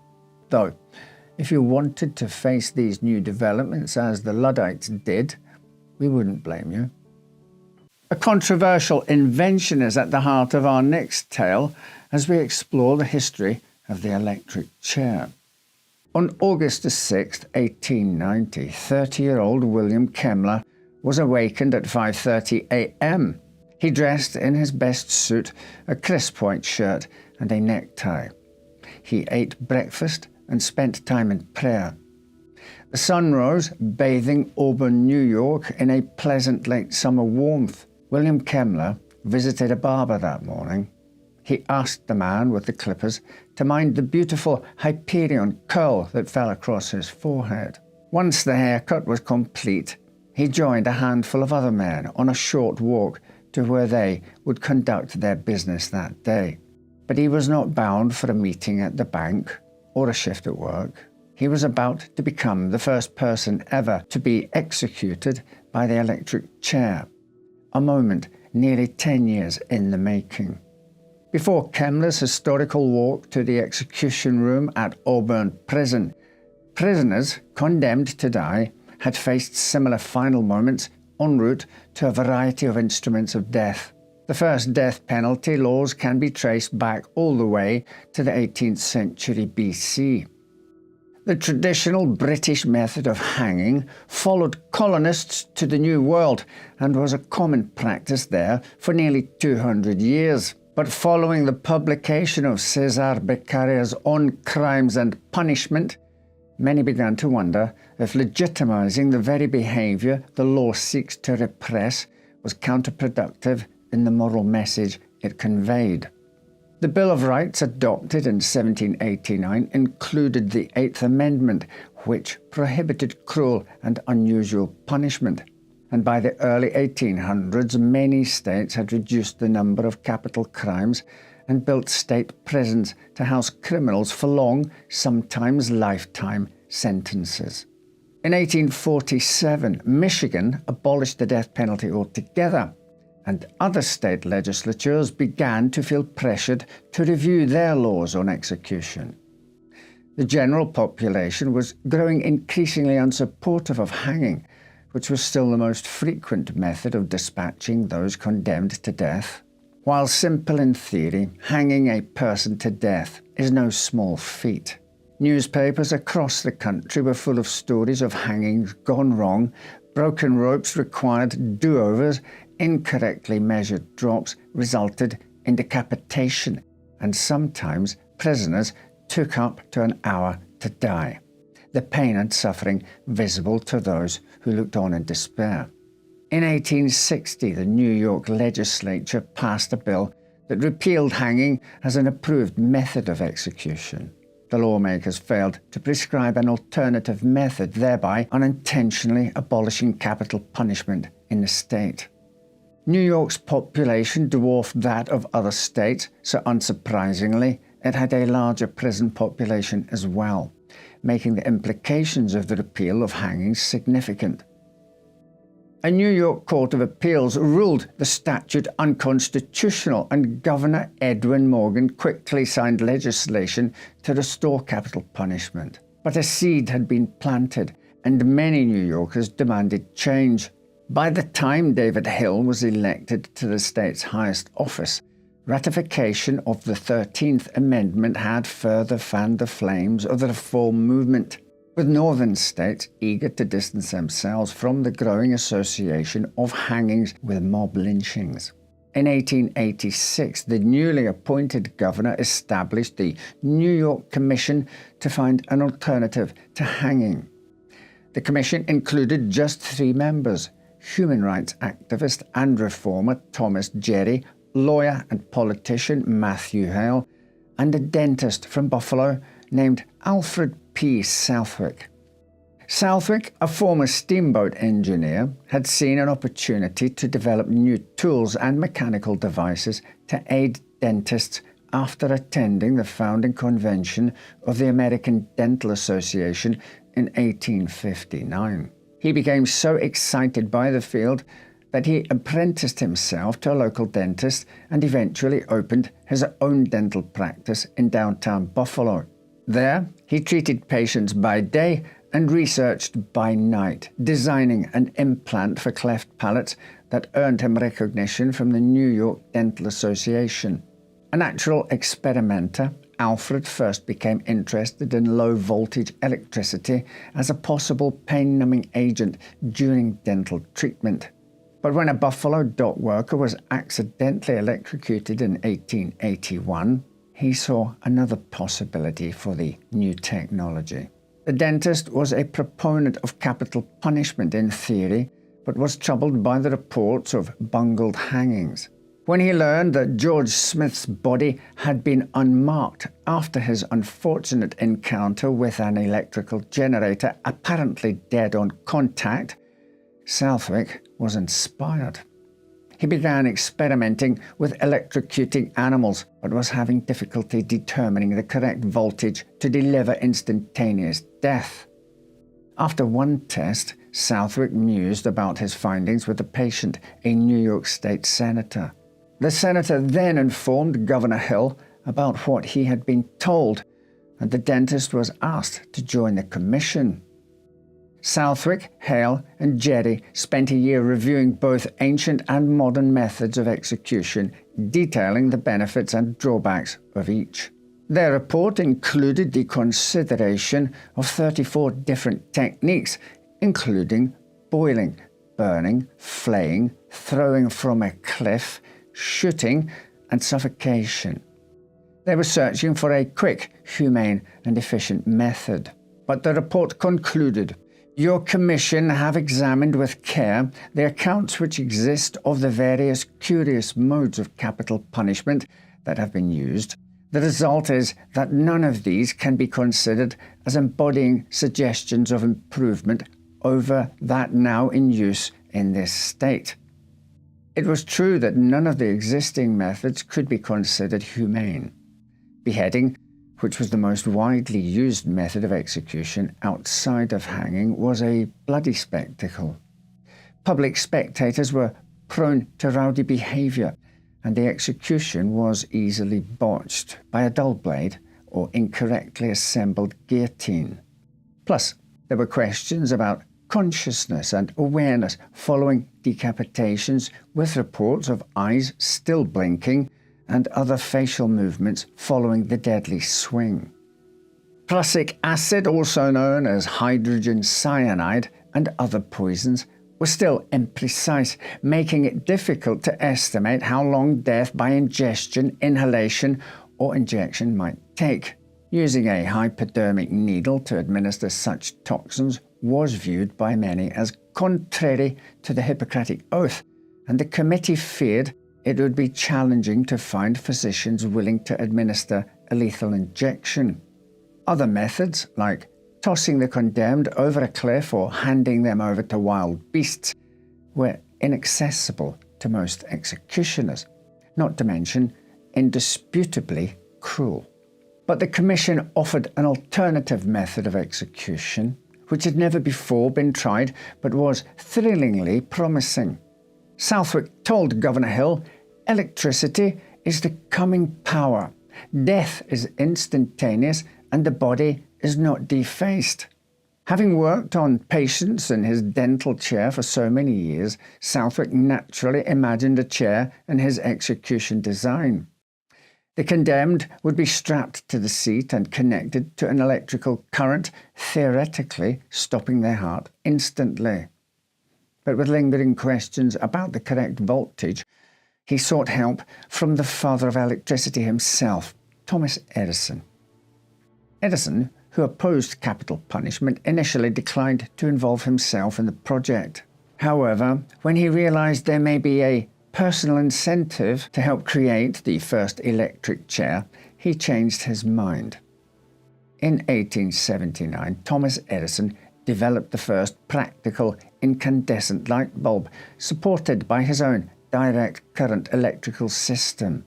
In a direct current, or DC, the electrons run continually in a single direction at a constant voltage, like in a battery or a fuel cell. Edison knew his DC system had limitations, since it was difficult to transmit over distances without significant energy loss. Seeking solutions, he turned to a 28-year-old mathematician and engineer he'd recently hired at Edison Machine Works by the name of Nikola Tesla. Tesla told Edison that the future of electric distribution was an alternating current, or AC. In AC systems, the direction of the current reverses or alternates dozens of times per second.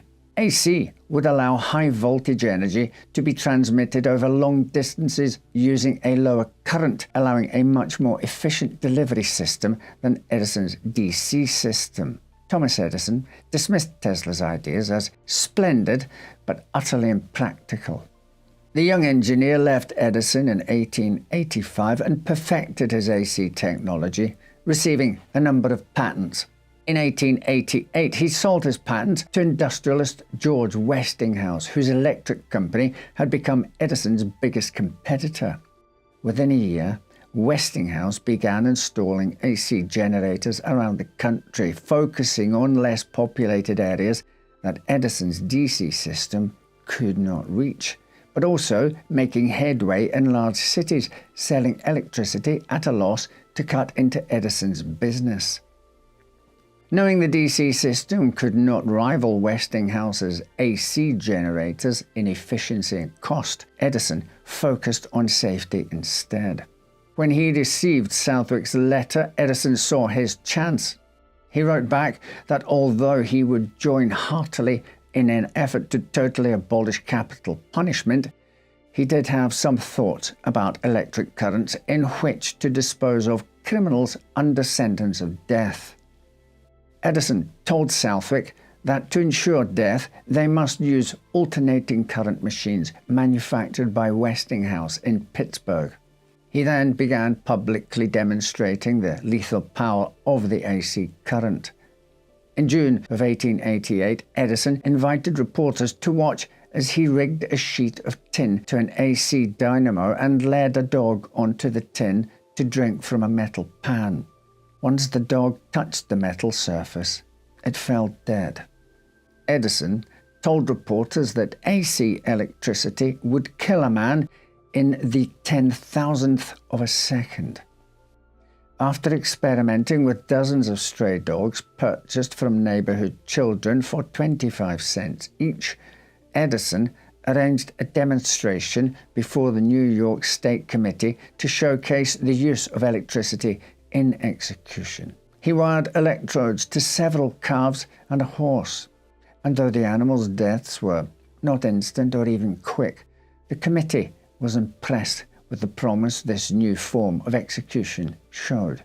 On June the 4th, 1888, Governor Hill signed a bill making electrocution New York's approved form of execution, to go into effect on January the 1st, 1889. New York State told Westinghouse they wished to purchase 3 of his alternating current dynamos, but Edison's competitor was wise to his plan to malign his technology and refused. The small act of defiance did little to slow the march toward the electric chair. Harold Brown, an obscure inventor and electrical engineer who frequented Edison's West Orange laboratory, worked alongside one of Edison's assistants to determine the lethality of various currents. In July 1888, Brown publicized his findings with a macabre demonstration at the School of Mines at Columbia University. A large Newfoundland mix from the local SPCA was muzzled, loaded into a wire cage, and connected to a pair of cables. First, the poor beast was subjected to a series of DC shocks in increasing voltages. At 1000 volts DC, the dog was in obvious agony, but still alive. The process had been so uncomfortable for the audience that many people left the room. Then Brown promised to make the poor dog feel better, administering a shock of 330 volts AC that instantly killed the dog. Brown concluded that AC electricity should be permitted only in pounds, slaughterhouses, and prisons. When the electrical execution law took effect on the first day of 1889, Dr. Carlos MacDonald, the superintendent of the State Asylum for Insane Criminals, wrote to Harold Brown asking for him to provide a design and price estimate for an electric chair. Brown sought help from Edison, explaining that the state of New York would only pay for the equipment if the device worked. He asked Edison for several $1,000s to purchase the Westinghouse generators he would need to make his design successful. Together, the two men devised a scheme to acquire the AC generators through the Thornton-Houston Company, a major competitor to both Edison and Westinghouse. Thornton-Houston worked through another party to purchase second-hand Westinghouse generators. Brown instructed his collaborators to waterproof the generators, transport them in unmarked containers, and store them under lock and key to avoid interference from Westinghouse. With the generators secured, Brown set about designing his deadly contraption. He believed the condemned's hands and feet should be saturated with a weak potash solution to overcome the skin's resistance to the jolt. They should then be shod in wet felt slippers and strapped into the chair with their hands and feet placed in a foot tub and hand basins containing the potash solution. The warden of Auburn Prison was unhappy with Brown's design and tasked the prison's electrician, Edwin F. Davis, with devising a simpler method. Davis's chair more closely resembled our modern-day electric chair, with a head electrode.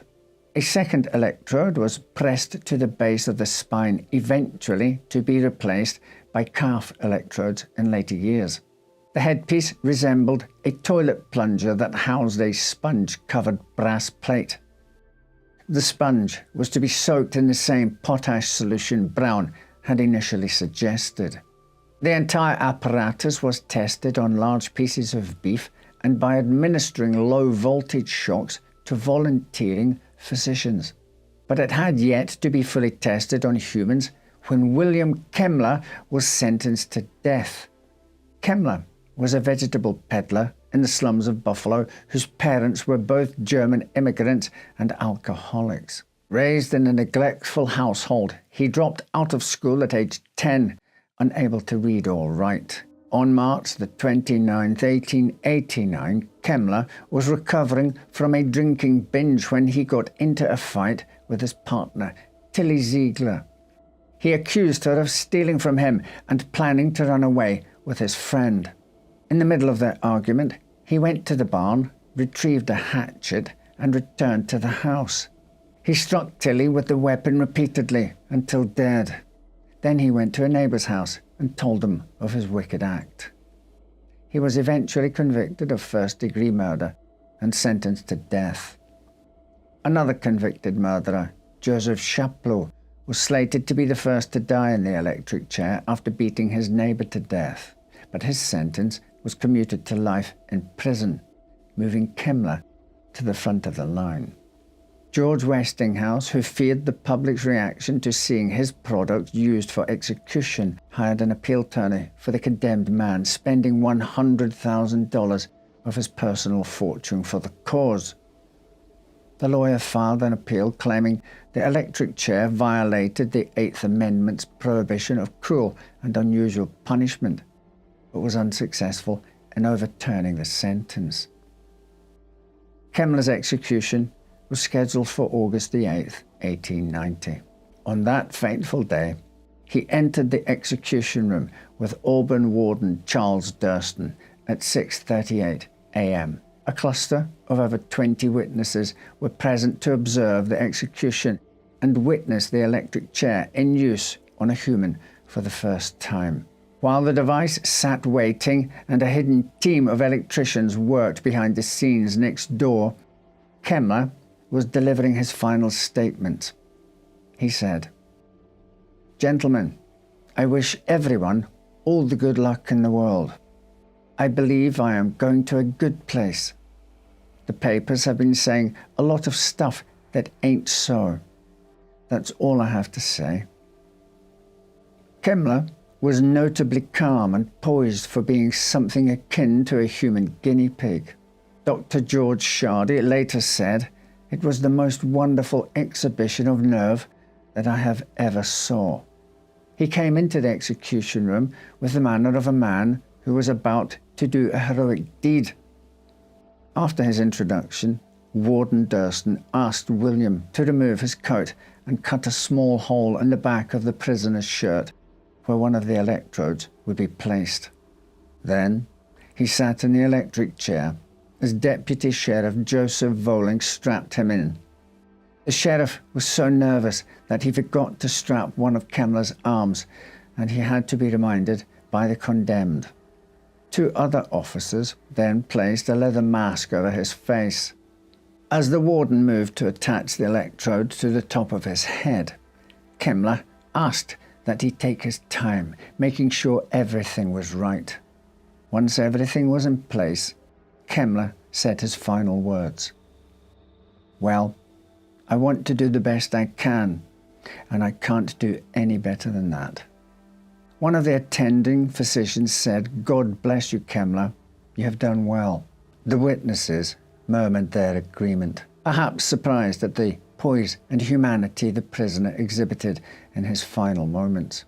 Another physician wetted the sponges around the two electrodes with a bulb syringe. At 6:43, Durston signalled the anteroom where Edwin Davis waited, and the switch was thrown. If the electric chair works perfectly, the current destroys the conscious nervous system, which controls pain and awareness in a fraction of a second. The automatic nervous system, including the heart, follows immediately after. Protocol for electrocutions varies by state, but usually involves an initial jolt of over 2,000 volts to cause instant death. A slightly lower voltage is delivered, sometimes for several minutes, to ensure the prisoner's heart does not restart. If completed correctly, the prisoner would show little sign of pain, merely a slight convulsion. Kemmler's execution appeared to go according to plan, with witnesses seeing a quick convulsive start of the bound figure in the chair and a little squeaking sound of the straining straps. The current of just under 2,000 volts was applied for 17 seconds before Durston ordered it turned off. An attending physician declared Kemmler dead, and the prison officials seemed pleased with the process. Southwick, who was present to see his invention in action, declared, "There is the culmination of 10 years of work and study. We live in a higher civilization from this day." Seconds later, Kemmler's chest heaved, and he let out an audible groan. A doctor yelled for the current to start again. The voltage was increased, and the switch was thrown again, this time for nearly 4 minutes. From a successful outing for a new invention, the scene quickly turned to one of pure horror. Blood vessels under Kemmler's skin burst and bled. Smoke began to curl up around the chair, and some witnesses were sure they saw flames on Kemmler's skull. Many of those in attendance couldn't stand to watch. At least one witness fainted, and the smell of burning hair and flesh filled the room. One reporter later wrote, "Saliva came from the mouth, the chest heaved, and there was wheezing in the throat." After a short time, smoke appeared at the base. His flesh was burning. The spectacle was most trying. Nearly 8 minutes after the execution began, William Kemmler was finally declared dead. This time, correctly. The next day, headlines were less than complimentary of the first execution using electricity. One read, "Kemmler's execution amounts to scientific butchery." Another said, "Electricity as wretched a blunderer as the dethroned hangman." Dr. Schrady said of the event, "I have seen many men hanged, and I must say, there is nothing in the old method so revolting as the scene I have witnessed this morning." The execution was decidedly not reassuring as to the scientific value of electricity as a means of execution. Another witness, C.R. Huntley, said, "No one can depict in words the apparent horrible suffering of that poor devil. Everyone in the room lost their head. I would not think $1,000 an inducement for witnessing another electrocution." George Westinghouse, who'd been outspoken about this use of his technology since Edison first suggested it, said, "They would have done better with an axe." His competitor fired back by stating he believed that future executions by AC current would go more smoothly for convicted criminals who were Westinghoused. Kemmler's autopsy would reveal that blood vessels under the electrode cap on his skull had carbonized, and the top of his brain had hardened. The electrode at his back had burned a hole all the way through to the spine. But the doctors would conclude that the first blast of electricity had been successful in rendering the man unconscious. They felt confident that he had not felt any pain from the second jolt. They thought Kemmler had not died instantly because of inadequate voltage or improper contact of the electrodes, a fault of the machine, not the method. While there was some initial public outcry and speculation that the next legislature would immediately repeal the use of the electric chair, without a viable alternative, the device was accepted as the new standard for execution. Despite the grisliness of the first execution, even the electric chair's harshest critics agreed that the condemned had been rendered unconscious immediately and therefore had not experienced any pain, satisfying Governor Hill's request of providing a more humane alternative to hanging.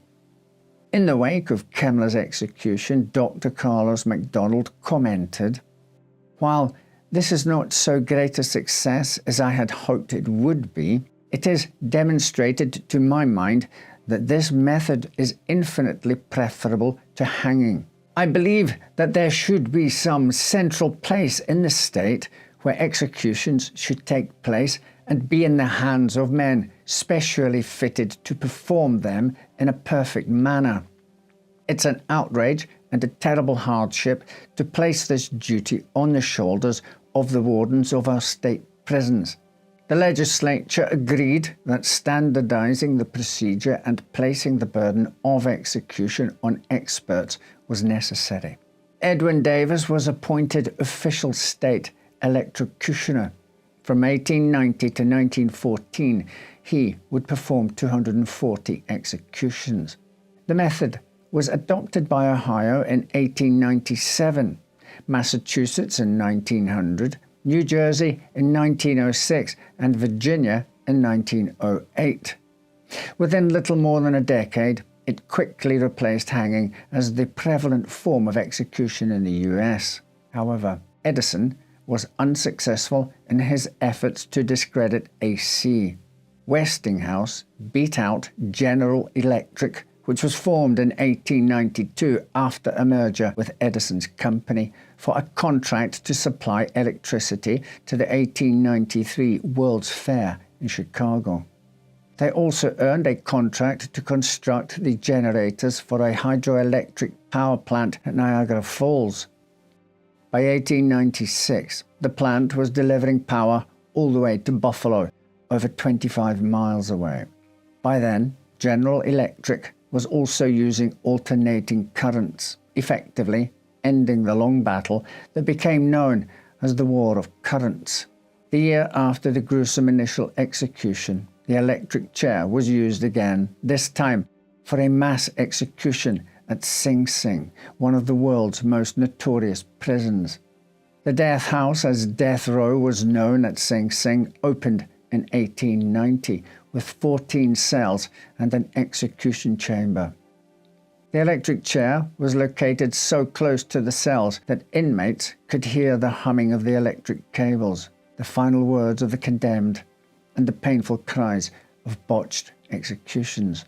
On July 7, 1891, the executions of convicted murderers Joseph Wood, James Slocum, Levi Smiler, and Shibuya Jugiro took place back-to-back, beginning at 4:30 a.m. For hours, the inmates in the death house listened to the sounds of the wholesale execution and subsequent autopsies. In addition to Sing Sing, New York State installed an electric chair at the Clinton Correctional Facility in Dannemora. The site saw its first execution using the new method in 1892, when Cal Wood was put to death for the murder of his father-in-law. Wood's execution went as flawlessly as possible, with witnesses reporting that there were not even any convulsions of the body, only a slight expansion of the chest. The entire operation was done within 2 minutes. When the mask was removed from Wood's face, witnesses noted there was not a sign of a burn, not the slightest injury to the skin. The eyes were closed, the lids being drawn tightly together. The mouth was passive, showing no signs of pain. The papers reported the execution as well conducted and a complete success.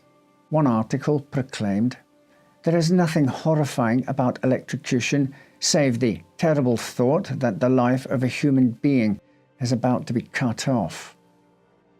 That terrible thought was likely rife in Sing Sing on March the 20th, 1899.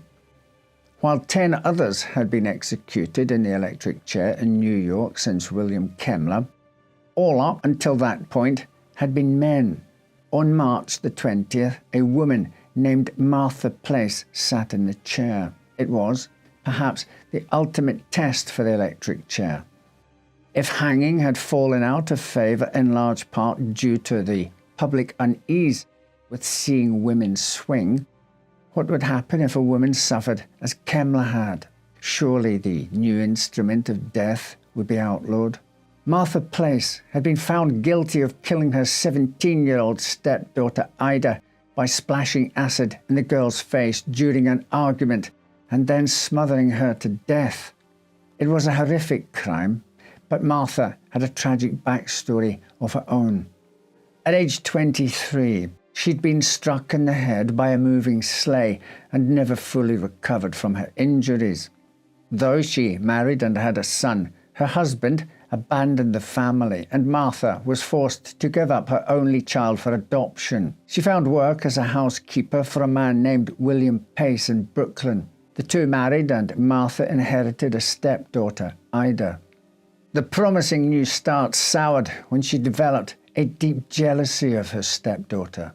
On the day of her death, Ida took William's side in an argument against her stepmother.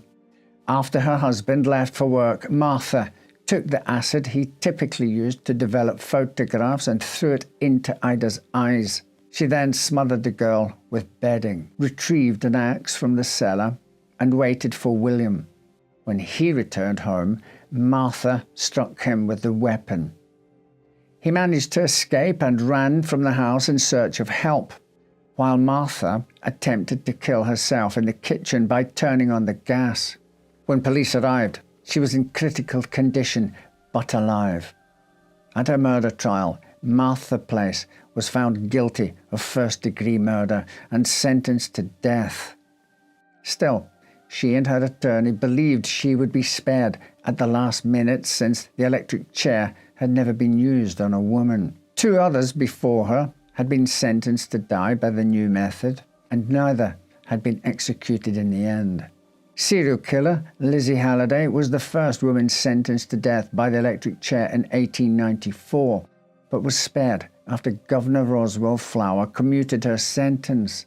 Halliday, who murdered at least 4 people in upstate New York in the 1890s, was resentenced to life in a mental institution after a medical commission declared her insane. She was sent to the Matteawan State Hospital, where she was initially a model patient. Halliday was trusted with access to sewing tools and given other privileges because of her good behavior. But in 1906, she learned that her favorite nurse had plans to leave the institution. Halliday stabbed Nurse Nellie Wicks 200 times with a pair of scissors, killing her. In 1895, Maria Barbella was sentenced to death by the electric chair after being found guilty of murdering Domenico Cataldo. Barbella could not speak or understand English at the time of her trial, and while she admitted to slashing Cataldo's throat after he refused to marry her, Barbella was unable to communicate her entire story with the jurors. Cataldo had allegedly drugged and sexually assaulted Barbella, and then promised to marry her to save her the public shame of the situation he had created. In reality, Cataldo was already married to a woman in Italy and had 3 children. Barbella confronted him in a bar after Cataldo shouted, "Only a pig can marry you." Barbella slashed his neck with a straight razor. He stumbled into the street and died in a gutter. While Barbella was convicted of first-degree premeditated murder, many felt her actions did not warrant the death penalty. She insisted she had never intended to kill Cataldo, only to scare him and attract the attention of the police. She believed she could explain her situation to law enforcement, who would force Cataldo to marry her and save her from social ruin. Barbella won an appeal that granted her a new trial. This time, her defense counsel persuaded the jury that she was a victim of sexual assault and had suffered an epileptic seizure during her argument with Cataldo, which caused her to lose her reasoning and accidentally, mortally wound him. She was found not guilty and released from Sing Sing. With 2 successful appeals before hers, Martha Place felt her chances of seeing the electric chair were nil. Her defense counsel sought assistance from then-Governor Theodore Roosevelt, but the newly elected leader refused to have Martha's sentence commuted to life in prison. He said, "My sympathies in criminal cases are for the wronged and not the wrongdoer." The Brooklyn murderess, as she'd been dubbed, was stunned when on March the 20th she was led to the execution room in Sing Sing's death house.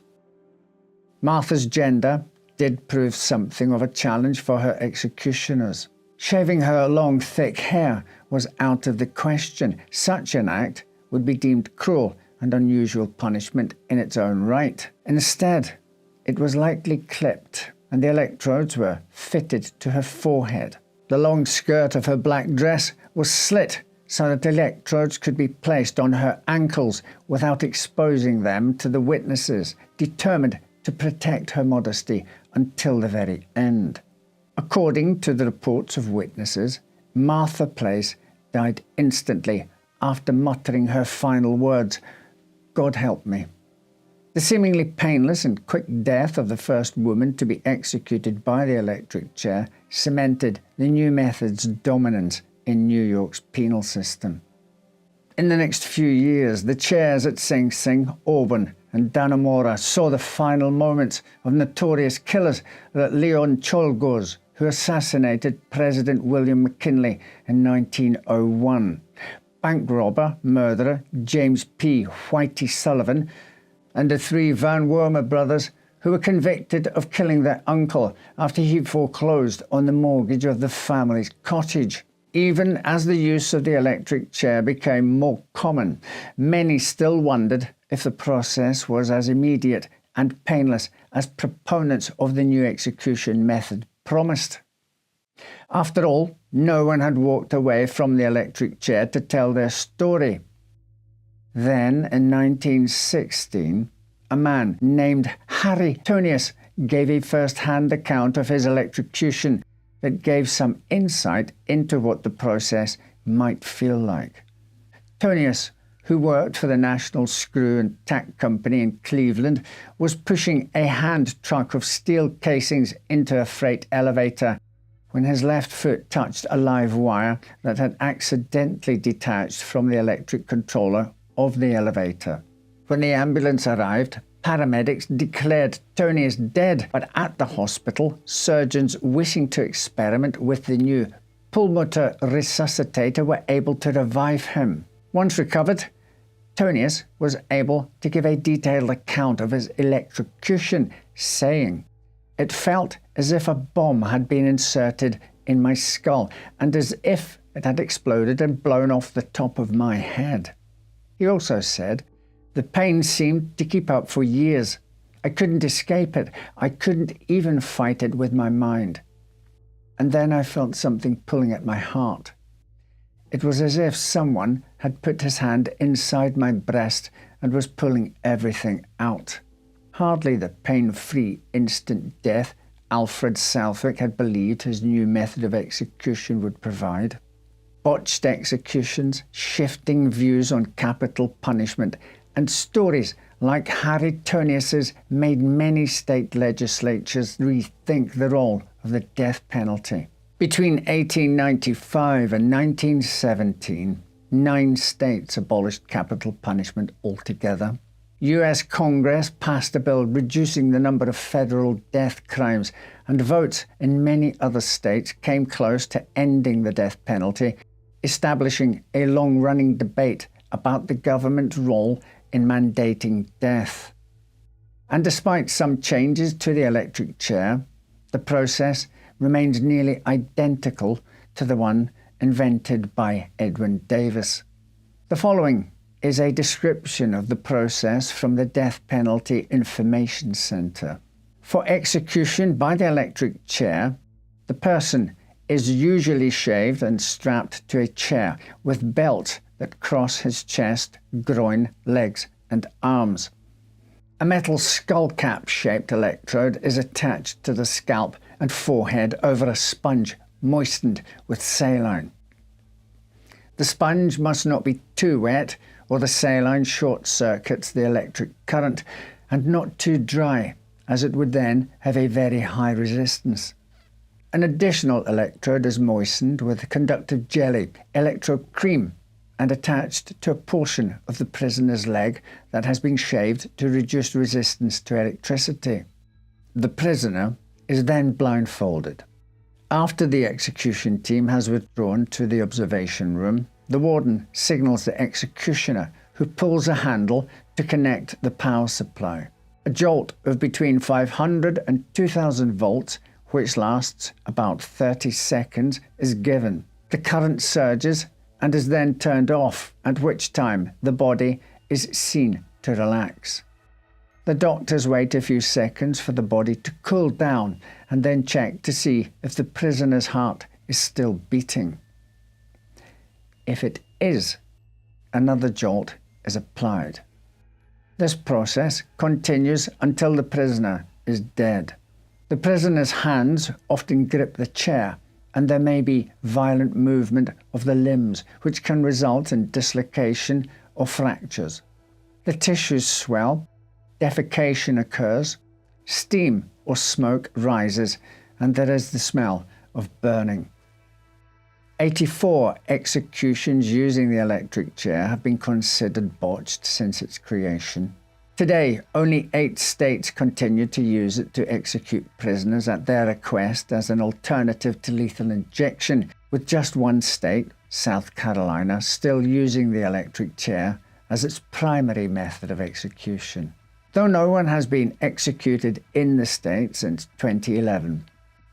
The last person strapped into Sing Sing Prison's Old Sparky was Eddie Mays, who was executed on August 15, 1963, after being convicted of first-degree murder and robbery. By 1916, all of New York's executions had been relocated exclusively to Sing Sing's death house. Over the next half-century, Old Sparky saw the deaths of more people than any other electric chair, 614 in all. Many of those deaths were quick and painless. A handful were horrific. All are now immortalized as relics of the past. After Eddie Mays' execution, legal disputes placed the state's death penalty law in limbo until it was finally abolished for good in 2004. The rooms that once housed the electric chairs that killed William Kemmler, Martha Place, and so many others are now empty. But the work of Alfred Southwick, Thomas Edison, Harold Brown, Edwin Davis, and dozens more who brought electricity into the execution chair lives on.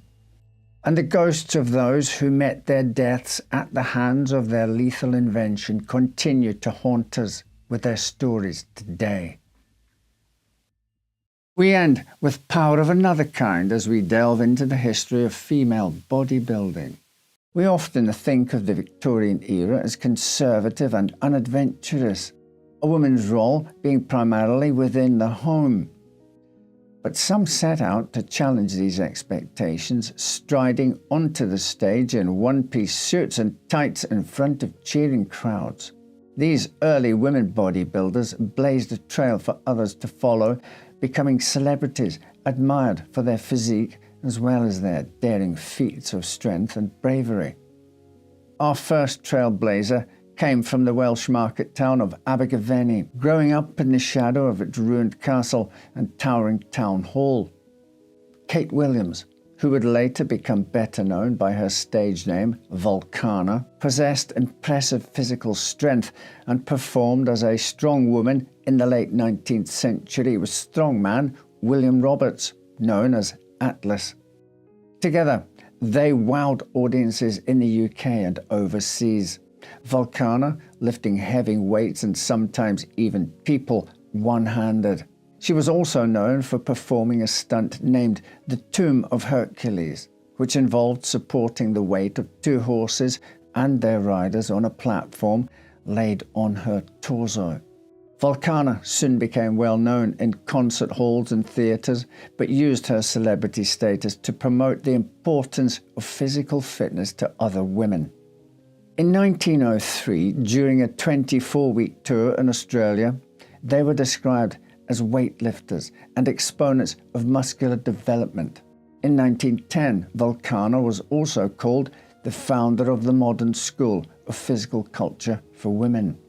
She stood at a fairly modest height, measuring 5 feet 4 inches tall and weighed 10 stone and 10 pounds. Reports stated that she was able to lift anything between 56 and 250 pounds in a slow press, one-handed lift, and she always maintained that she did not adhere to any special diet to preserve her powerful physique. In photographs Vulcana gazes out at us, serene and formidable, in poses intentionally designed to emulate ancient Greek and Roman statues.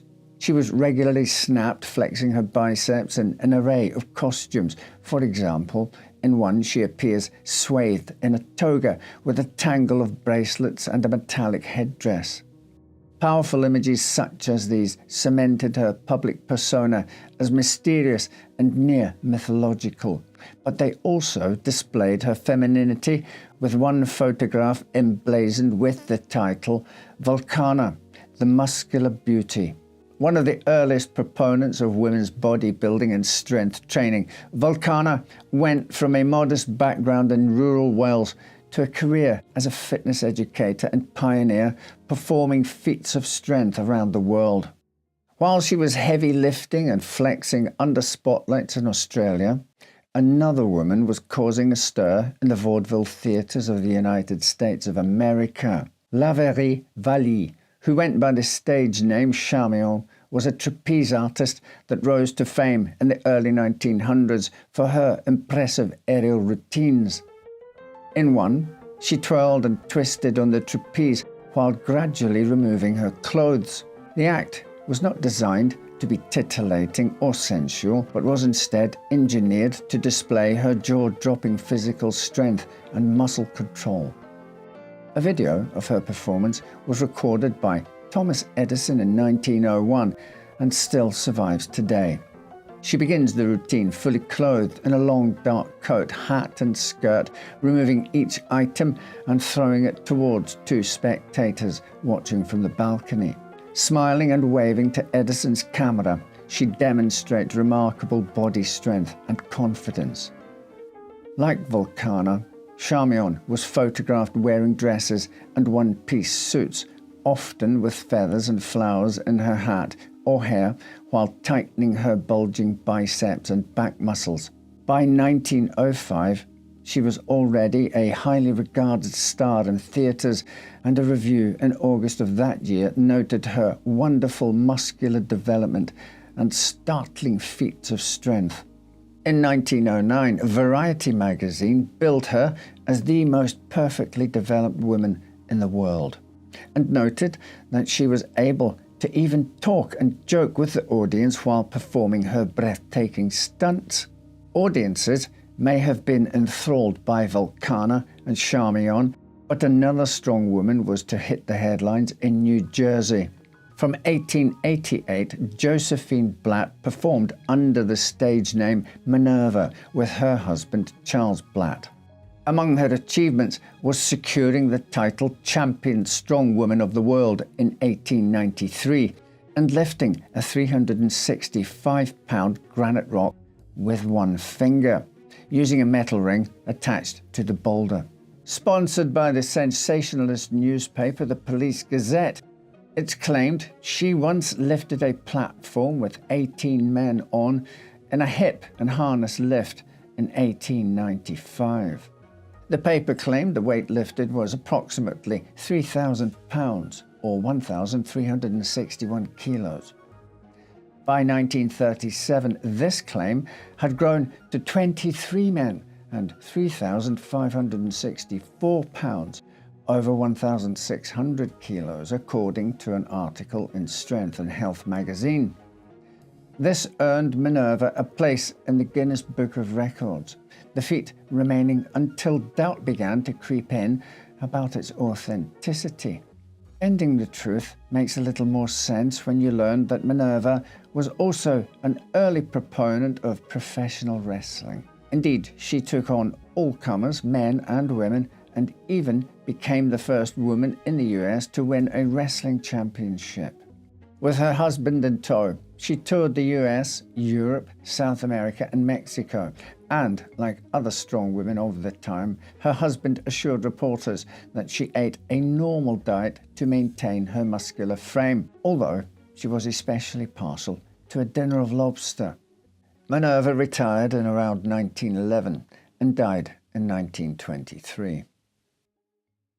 Our final strong woman hailed from Germany and was one of 16 siblings born to athletic bodybuilding parents. Katie Brumbaugh was hailed by the press as Europe's queen of strength, beauty and dexterity, and billed by the Barnum and Bailey Circus as the strongest woman that ever lived. Other stage names she used included the Great Sandvina and Lady Hercules. Katie's husband, Max Heyman, appeared with her in a routine where she lifted him up in the air by one hand, to the gasps of stunned onlookers. One review of 1911 described her as a towering woman with the muscles of Thor, who dandled her husband upon her upraised hands as if he were a nice little doll. Among promotional images of Katie, one shows her standing firmly on the ground while holding 3 men off the floor in her arms. Her appearance was often commented on, standing at 6 feet tall and weighing in around 200 pounds. In 1909, Physical Culture magazine dubbed her an extraordinarily powerful specimen of womanhood. Like Vulcana, she also took on a serious role promoting women's health, advising them not to eat too much, especially sugary foods, and to avoid drinking coffee and smoking tobacco. Katie smoothed the way for sports and performing careers to be made more accessible to women, serving as vice president of the Circus Women's Equal Suffrage Club. Vulcana, Charmion, Minerva, and the Great Sandvina were not the only women of the late Victorian and Edwardian periods who lifted and flexed on stage. There were others too who performed dangerous routines for enthusiastic and curious audiences around the world, adopting stage names evocative of ancient power, strength and beauty. They entertained but also educated the public on how to achieve optimum health and fitness for themselves.